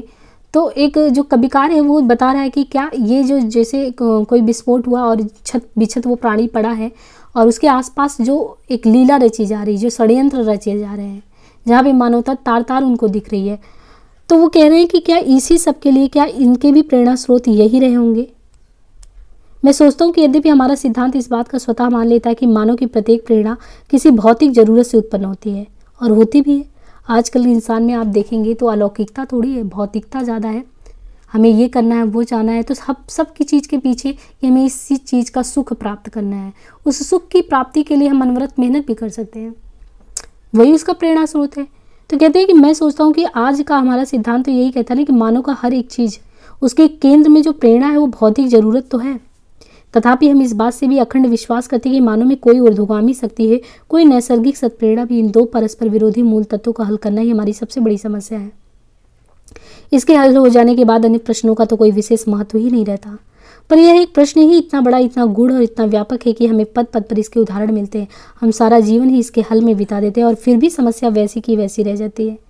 Alas for all the loves that use lets fall, like the beads of a told destroy. किंतु इन सब बिखरे हुए प्रणयों को याद कर करके ना जाने क्यों दुख नहीं होता, क्यों विफलता और वंचना की भावना नहीं जगती। मुझ में उठता है एक क्रुद्ध विद्रोह, इसलिए नहीं कि मैंने क्या कुछ खोया है या कितना कष्ट उठाया, बल्कि इसलिए कि मैंने कितना दुख दिया, किन किन भोले हृदयों को कैसी कठोर चोटें पहुंचाई हैं। क्या है मेरे इस जीवन की सिद्धि, क्या है इसकी संपूर्ति? सब झूठ, शून्य शून्य, बल्कि शून्य से भी कम एक ऋण जिसे मैं पूंजी समझे बैठा हूँ। पर ये मैं क्या कर रहा हूँ? क्या इतनी बड़ी बड़ी चोटों पर यह क्षुद्र दया दिखाकर मैं उनकी पीड़ा को और नहीं बढ़ा रहा हूँ? क्योंकि बहुत गहरी चोट का एकमात्र मरहम होता है पहुँचाने वाले की उपेक्षा दृष्टि। दया तो उसके घाव को खरोच कर खोल देती है। माला के दोनों की तरह यवन के हाथ से कितने प्रणय एक एक करके गिर जाते हैं। माला के जो दाने हैं, इन्होंने कहा माला के जो दोने होते हैं, माला के दोनों की तरह यवन के हाथ से कितने प्रणय एक एक करके गिर जाते हैं। मैं क्या हूँ, मेरा मतलब क्या है, जिसके अंत के लिए इतनी शक्ति व्यय की जा रही है, यानी जिनके अंत के लिए इतनी शक्ति व्यय की जा रही है, इतना आयोजन हो रहा है, उस जीवन की सत्यता आखिर है क्या? वायु में उड़ती धूल पर खींची रेखा और बस। नहीं हो सकता। मेरे इतने सब स्वप्न उतने नगण्य नहीं हो सकते, भले ही मेरा जीवन नगण्य रहा हो। मैं कुछ नहीं, मेरा कुछ कार्य नहीं, मेरा स्थायित्व भी कुछ भी नहीं, पर मेरी यह विद्रोह चेष्टा कहाँ जाएगी? मैं जो इतने अनवरत यत्न से संसार की या संसार में जहाँ तक मेरी पहुँच हो सकी है, उसकी प्रत्येक वस्तु में घोर परिवर्तन, एक मौलिक क्रांति का आदर्श लेकर आया हूँ। और वह क्या एक फांसी के फंदे में ही घुटकर मर जाएगा? मैं रहूँ या ना रहूँ, मेरा कोई चिन्ह भी ना रहे, पर क्या यह शक्ति भी नष्ट हो जाएगी? क्या इसके दीप्त की कंपन भी खो ही जाएगा? विज्ञान कहता है कुछ होता नहीं है, कुछ होगा भी नहीं। जो कुछ हो चुका है वह भविष्य के लिए अंत तक रहेगा, और जो होना है वह भूत के प्रारंभ से ही था। क्योंकि भूत और भविष्य कुछ नहीं है, क्योंकि काल भी कुछ नहीं है। लंबाई, चौड़ाई और ऊंचाई की बात करें तो उसकी भांति गति की एक दिशा, एक प्रकार। तब मैं मरकर भी जीता रहूँगा, पर जीते हुए भी मर चुका हूँगा। यहाँ पे कवि जो शेखर के माध्यम से कह रहे हैं कि मुझे जीवन का मोह नहीं करना चाहिए, पर मैं ऐसा मोह करता भी कहाँ हूँ। मोह तो जब होता है जब उस जीवन की कोई सिद्धि हो, और मैं सोच रहा हूँ कि मृत्यु इसी इसकी सिद्धि है। पर क्या विज्ञान ये भी तो कहता है कि जीवन एक ही बार मिलता है, और मानव जीवन का कोई भी अंश नित्य नहीं, मृत्यु भी उसका संपूर्ण अवसान ही है। कुछ भी नहीं रहता जो पुनर्जन्म पा सके। और शक्ति भी तो नष्ट हो जाती है। नहीं, शक्ति और नष्ट होती, केवल रूप बदलती है, पर शक्ति तो आकृतक इम्पर्सनल होती है, और शक्ति और पदार्थ विभिन्न नहीं है, एक ही कुछ के दो आकार हैं। तब क्या आज जो मेरी विद्रोही शक्ति है वही कल किसी को बांधने के लिए लौह श्रृंखला होगी, किसी विद्रोही को जो कि मेरी ही भांति भविष्य को बदलना चाहता हो, जो स्वयं अपने भविष्य के लिए बंधन हो जाए। हाय मानो कि छोटे से मस्तिष्क और हाथ भाव के विराट सत्य, पर क्या इसी विचार में सांत्वना नहीं? इसी में हमारी सारी गति और सारे विकास का तत्व, उसकी सिद्धि, उसकी सफलता नहीं? इसी अनंत नश्वरता, अनंत पुनर्जन्म, अबाध परिवर्तन में, इसी सिद्धांत में कि कोई दो क्षण एक सा हो ही नहीं सकता, कि प्रत्येक छोटे से छोटे विपल में उसकी मृत्यु और उससे अगले विपल का उद्भव असंभावी हो। मैं मरता हूँ क्योंकि मेरा जीवन केवल उस मरण की भूमिका है जिसमें लाखों और करोड़ों आगामी जीवन निहित है। मैं अपने पहले बीते हुए असंख्य युगों का निचोड़ हूँ, एक निर्जीव धूम्रकेतु से इस पृथ्वी के जन्म की, उस पर अनंत प्राथमिक जीवन के उद्भव कभी, इससे उत्पन्न अनेक विभिन्न जातियों के उद्भिज, अंडज, स्वेदज, पिंडज, जीव जंतुओं की वसीयत की छाप मुझ पर है। पिछले करोड़ों वर्षों से निरंतर उन्नत होती हुई निर्जाति के उच्चम आदर्शों का केंद्रीभूत पुंज भी मैं ही हूँ। इस दृष्टि से मैं जो कुछ भी हूँ अपना कुछ नहीं हूँ, नया कुछ भी नहीं हूँ। मैं किसी अत्यंत प्राचीन ग्रंथ का एक संशोधित, संवर्धित, सटीक, सटीक संस्करण हूँ जिसके मूल लेखक का पता ही नहीं है। और मैं नया हूँ, अपूर्व हूँ, मेरे जीवन का एक क्षण भी पहले कभी नहीं हुआ। मैं एक नई वस्तु हूँ, एक नई प्रतिज्ञा हूँ जिसे भविष्य पूरा करेगा, एक शिक्षा हूँ जो भविष्य के लिए रह जाएगी। नित्यता क्षणों की है, पर क्षण क्षणभंगुर है। मैं भी हूँ, मुझ में जो कुछ नूतनता है उसे मुझे इसी क्षण में कह डालना है, क्योंकि वह भविष्य की वस्तु है। मैं उसे कहे बिना रुक नहीं सकता, और सोचने का समय नहीं, क्षण का अस्तित्व कितना है। कह डालूं, अंथा कथा को बाहर डालूं, अंतर्वेदना को विखेर दूं, अंतर ज्वाला को लुटा दूं, आंतरिक अनुभूतियों को दान कर जाऊं, अपनी अंतः शक्ति की चिर संचित शिक्षाओं को अपने अंतःकरण को उन्माद दूं। चला जाऊं, थका हूं, सो जाऊं, पर पहले इसे एकमात्र अपने रहस्य को कह जाऊं जो निवृंश विकास की मेरे नाम और मेरी निवृंश विकास के नाम वसीयत अपनी विद्रोह शक्ति की, अपने विल टू रिवॉल्यूशन की गाता है। मौन में कैसी कैसी स्मृतियाँ, ओरे कभी तोरे आज करेचे उतला, झंखार मुखरा ए भुवन मोखला, अलक्षित चरडेर अकारण आवारण चला, नीड़ते नीड़ते तोर चंचलेर सुनी पद ध्वनि, वक्ष तोर उठ ररनी, नो ही जाने को रक्त तोर उठे आज समुद्र ढेउ, कापे आज अरण्य व्याकुलता, मने आज पड़े से ही कथा युगे युगे सोची चलिया। स्लिखिया चुप चुप रहे रूपे, प्राण हाथे प्राणे, निशीथे प्रभाते, जो कुछ पियचित हाथे, ऐसी करिए छह धन हाथ ते दाने, गान हेतु गाने कहूँगा। जो जो मैं अपने जीवन की कहानी को सोचता हूँ, उसकी एक एक बात को नाप तोल कर, उसकी विवेचना कर, विद्रोही के जीवन में उसके महत्व पर विचार करता हूँ, तो उसके प्रति मेरा आदर भाव बढ़ता ही जाता है। इस जीवन में मैं भी कुछ है, एक उत्ताप, एक ऊर्ध्वगामी दीप्ति, जो यदि विद्रोह की शक्ति नहीं तो विद्रोह शक्ति की उपासना सामर्थ्य अवश्य है। मुझे बहुत दिनों की बात याद आती, कोई 12 वर्ष का, तब वही तेरी आयु कोई 14 वर्ष की रही होगी, शायद 15 की। तब मेरे अंदर सुलगता हुआ विद्रोह भाव उनके स्थानों पर भटक कर घर लौट आया था। मैं अपने घर के विरुद्ध ही विद्रोह का आयोजन किया करता था और अपनी व्यवस्था पर, अपनी आकिंचिंता पर दांत पीस पीस कर रह जाता था। एक दिन न जाने किस कारण मैंने घर ही छोड़ दिया। यह निर्णय मैंने कैसे किया, किन प्रेरणाओं से बाध्य होकर किया, मुझे कुछ भी याद नहीं है। जिस भावना को लेकर मैं घर से निकला वो मुझे अभी याद है। मेरे अंतर उबल रहे हैं, मानो बाहरी दबाव को उठाकर फूट निकलेगा। मैं एक आहत अभिमान को लिए सोच रहा हूँ कि क्या इतने बड़े संसार में मेरे लिए ठौर नहीं, और मैं मुड़ मुड़ कर घर की ओर देख भी रहा हूँ कि उसे भस्म कर डालूंगा। इस दर्प से और ऐसी आशा से भरा हुआ मैं घर से निकलता हूँ। मेरी पूंजी है क्या? एक छोटा सा बिस्कुट का पैकेट था, एक डबल रोटी और अपने साधारण वस्त्रों के अलावा एक पुराना ओवरकोट, जिसकी जेब में ये 2 वस्तुएं। मैं घर से घूमने निकला हूँ, एक पहाड़ी पर खड़ा सोच रहा हूँ कि किधर चलूँ, कहाँ जाऊँ, कि भावना भी जागी ही नहीं, क्योंकि यह तो मुझे सूझा ही नहीं कि कभी ऐसा भी वक्त आएगा कि मेरा कोई ठौर ही नहीं होगा। और यहाँ से तो मैं स्वतंत्र भी हूँ, किसी भी दिशा में मैं भ्रमण कर सकता हूँ। एक तरफ मेरे पाँव चल पड़े, मैं उनकी प्रेरणा पर चलता रहा। पहले 7-8 मील तक मुझे स्वयं नहीं ज्ञात हुआ कि मैं कहाँ जा रहा हूँ। मेरा ध्यान ही इधर नहीं गया।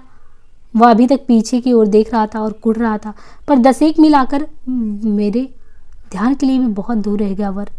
तो उसने पथ की ओर देखा और पथ के आगे की ओर मुझे सूचित किया कि वह मुझे एक जलप्रपात की ओर ले जा रहा है, जिसको मैंने मानचित्र में और कल्पना में कई बार देखा था। मैं आजीवन न लौटने का निश्चय करके घर से निकला हूँ, किंतु यह तो विचार किया ही नहीं कि आजीवन इसी बिस्कुट के पैकेट पर और एक डबल रोटी पर गुजर करना। और धूप बहुत निकल आई थी और भूख भी बहुत लगी थी। मुझे पहला ही झरना जो मिला, मैंने उसी के किनारे अपने कपड़े उतारे और उस पर लेट गया। और जब शरीर कुछ ठंडा हुआ तब मैंने जल में ही आधे बिस्कुट भिगो कर खा लिया और अपनी आधी पूंजी तो वहीं ख़त्म कर दिया। और फिर क्या हुआ? मैं स्वप्न देखने लगा, उस समय का जब किसी को भी किसी प्रकार का अत्याचार नहीं सहना पड़ेगा, चाहे घर में हो चाहे बाहर। तो लेखक बता रहे शेखर का ये विद्रोही तेवर था कि जब वो नाराज होकर घर से निकलता है और कैसे एक जलप्रपात में वो नहाता धोता, एक बिस्कुट का पैकेट है और खाता पीता। मैं पानी से बाहर निकला और कुछ देर सुस्ताने के लिए कपड़े पहनकर और डबल रोटी सिरहाने रखकर लेट गया। जब नींद खुली तब दिन ढल रहा था। मैं हड़बड़ा कर उठा और जल्दी जल्दी चलने लगा, मानो कहीं जाना ही हो। चलते चलते अंधेरा हो गया, तारे निकल आए। मैंने देखा मैं कहवे के एक मकान में होकर जा रहा हूँ, जिस पर जलप्रपात की ओर उसका कहीं चिन्ह भी नहीं है। मैं मील भर और चला, अभी बागान समाप्त नहीं हुआ था। एक छोटे से झरने के पास पहुंचकर मैंने सोचा कि यहीं पड़ाव डाल लेता हूँ, और साथ ही याद आया कि मेरे पास एक डबल रोटी भी है। अब जो पूंजी जमा करके लाए थे खाने के लिए, पूंजी यहाँ समाप्त हुई। मैंने ओवरकोट की भूमि पर बिछाया और काफ़ी के वृक्ष के एक उभरी हुई जड़ की तकिया बनाकर झिंगुरों का शोर सुनते ही सोने की चेष्टा की। पता नहीं शोर पहले बंद हुआ या मैं पहले सो गया, पर आधी रात में कहीं मेरी आँख खुली, मेरा शरीर ठिठुर गया था। मैंने कोट को निकाल कर ओढ़ लिया और सोने की चेष्टा करने लगा। झिंगुर चुप थे। मैंने सुना कहीं दूर पर समुद्र सा गंभीर शब्द हो रहा है। यह जलप्रपात का शब्द था। कोट ओढ़ लेने से ठंड और ज़्यादा बढ़ गई थी। तब मैंने उसे आधा बिछाया और आधा ओढ़ा और इस विभाजन को पूरा रखने की निरंतर चेष्टा में किसी तरह सवेरा कर दिया। जब जलप्रपात का दृश्य मुझे दूर से ही दिखा तब मैं सड़क पर ही बैठ गया और बहुत देर तक उसे देखा। सोचता रहा कि जीवन ऐसा होना चाहिए। जीवन, एक कवि कहता है कि जीवन कैसा होना चाहिए, शुभ्र स्वच्छ संगीतपूर्ण अरुद्ध निरंतर चेष्टा प्रगतिशील, घरबार के बंधनों से मुक्त और सदा विद्रोही। फिर धीरे धीरे उठकर नीचे चला गया। उस दिन भर में मैं न जाने कितनी बार उस जलप्रपात को, जो फेनिल पानी आता है, क्योंकि पानी से भूख तो मिटती नहीं, जितनी बार मुझे भूख लगता था मैं वही पी लेता था। वो रात मैंने जलप्रपात के नीचे ही बिता दी, एक चिकनी और समतल और दिन भर धूप से तपी हुई चट्टान खोजकर उस पर सो रहा। और जब रात में किसी समय वो चट्टान मुझे धोखा देकर ठंडी हो गई तो फिर मैंने उसे बुढ़े ओवरकोट को खींच तान कर लंबा करने की चेष्टा की और मैं सवेरा कर दिया। सवेरा होने के बाद मैं उठा नहीं, सिकुड़ कर पड़ा ही रहा जब तक कि धूप ने आकर मेरे अकड़े हुए शरीर में एक स्निग्धता नहीं लाई। उस समय तक मेरा वो क्रोध मिट चुका था, उफान भी शांत हो गया। मैं एक विचारपूर्ण मुद्रा में उस समय प्रपात को देख रहा था और उसके जीवन में एक शून्यत तो पा रहा था।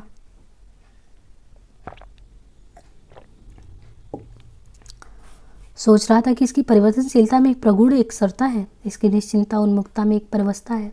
एक भूखापन है और बार बार पानी पी पी कर अपने को अपने से छिपाए जा रहा था। दोपहर तक वो विचारशीलता भी चली गई। मुझ में एक ग्लानि उत्पन्न हुई, एक झुंझलाहट सी। वह उस भावना से बहुत कुछ मिलती जुलती थी जिससे प्रेरित होकर मैं घर से चला था, किंतु यह आज मुझे घर की ओर प्रेरित कर रहा था। उसमें क्षोभ भी था, पराजय भी था, अपने से छिपा ना सका भूख में।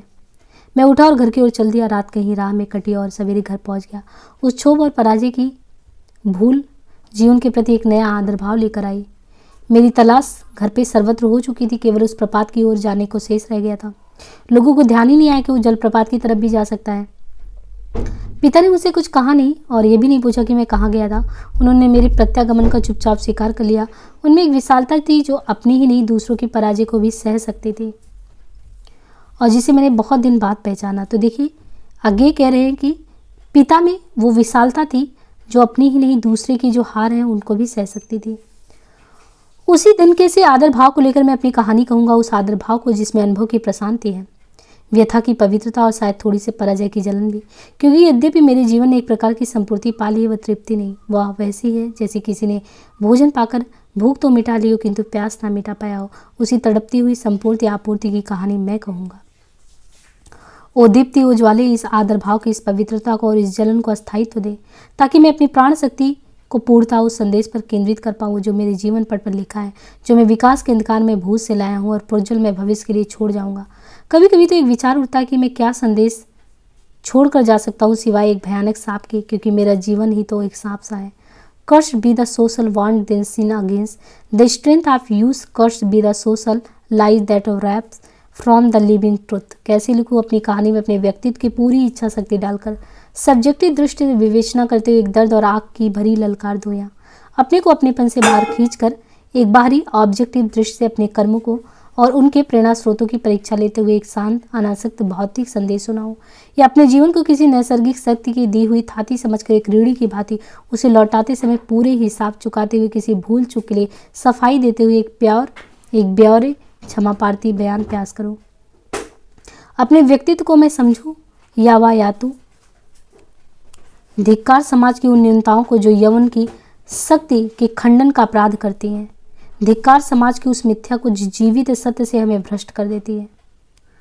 मैं एक कर्तव्य भावना से आया हूँ, एक दायित्व मेरे सिर पर है, इसलिए उचित तो यही है कि जिस प्रकार एक अपराधी किसी न्यायकर्ता के आगे खड़ा होकर अपने चरित्र का उत्तरदाता होता है और फिर न्यायकर्ता के मुख से फर्द या जुर्म के रूप में अपने चरित्र की नपी तुली और निष्पक्ष आलोचना सुनता है, उसी प्रकार मैं भी अपने को तू के स्थान पर रखकर उसकी आलोचना करूँ या फिर अपनेपन का स्मारक छोड़ जाने के लिए, अपने व्यक्तित्व अपनी शक्ति की छाप बिठा जाने के लिए अपने को मैं कहूँ और उसे व्यक्त कर जाऊँ।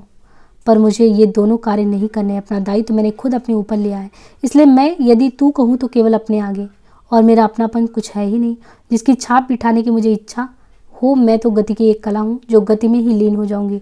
मैं स्वयं एक छाप हूँ। मैं एक संदेश लाया हूँ जो कि मेरा अपना नहीं है, जो मैंने अपने वंश विकास से पाया और जिसे मैं एक ब्राह्मण प्रेरणा से बाध्य होकर कहूँगा। मेरे सब कर्म उसी प्रेरणा के फल है जो मुझसे बाहरी हैं, जिसे मैं विभिन्न हूँ। मैं चाहता हूँ उसी प्रेरणा के भविष्य के इंगित कर चाहूँ, उसे अपने व्यक्तित्व से अलग एक शक्ति, एक विभूति समझकर। अतः जिसकी कहानी में निहित संदेश को मैं प्रकट करूँगा वह ही है, उसका नाम है शेखर। वह इस समय मृत्यु की परीक्षा कर रहा है, यानी वो जो शेखर है वो इस समय मृत्यु की प्रतीक्षा कर रहा है।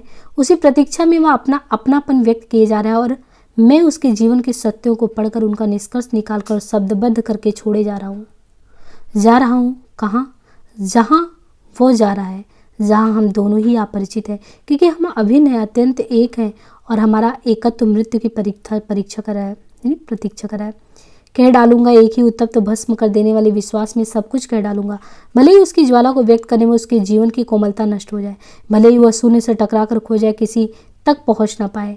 नस्वरते कांटों पर जब होगा क्रुद्ध प्रभंजन का आघात, तब उनमें उलझे फूलों को कौन सुनेगा बात, जब मेरा अपनापन होगा चिर निद्रा में मौन। मुझ में जो है रहस्यशील वह कह पाएगा कौन, नस्वरते कौन। तो यहाँ से देखिए जो है अब अभी तक जो एक भूमिका बांधी गई है अज्ञे जी द्वारा शेखर को केंद्र में रख के कि एक शेखर एक वृत्त, एक शेखर एक व्यक्ति जिसके जीवन का कह सकते हैं उसको फांसी लगने वाली है और अंततः वो रात से पहले क्या सोचता है और पूरे अपने जीवन के एक वृत्तांत को सुनाना चाहता है। और अज्ञे जी एक बस माध्यम है, उसके जीवन को सुनाने का एक माध्यम है कि उसने जीवन में क्या चीज़ों को समझा, अपने जीवन से वो एक समाज को क्या संदेश देना चाहता है। तो सब कुछ शेखर एक जीवनी में है, इसलिए आप कह सकते हैं कि शेखर एक जीवनी हिंदी साहित्य में एक अपना अलग ही स्थान रखता है। शेखर एक जूनी भाग 1 ऊषा और ईश्वर नाम से शुरू होता है, जिसको हम नेक्स्ट पार्ट में करेंगे। फिलहाल ये पार्ट आप सुनिए, इसमें भूमिका और साथ ही साथ आपको कुछ वृत्तांत भी हैं जो शेखर के माध्यम से यहाँ पे दर्शाए गए हैं। बाकी जो यहाँ से जो शुरुआत होगा शेखर एक जूनी भाग 1 ऊषा और ईश्वर से, उसे हम नेक्स्ट पार्ट में करेंगे। और कृपया इसके जितने भी पार्ट आए उस सभी को सुने। और हो सकता है पहला पार्ट कम समझ में आया हो, लेकिन आप निरंतर सुनिए कि आखिर शेखर एक जीवनी में ऐसा क्या है जो अज्ञे जी की जो भी पठन पाठन है और जो उनकी शैलियाँ हैं लेखन की, वो उनको बिल्कुल भिन्न बनाता है और लेखकों से। तो आज के लिए इतना ही, धन्यवाद।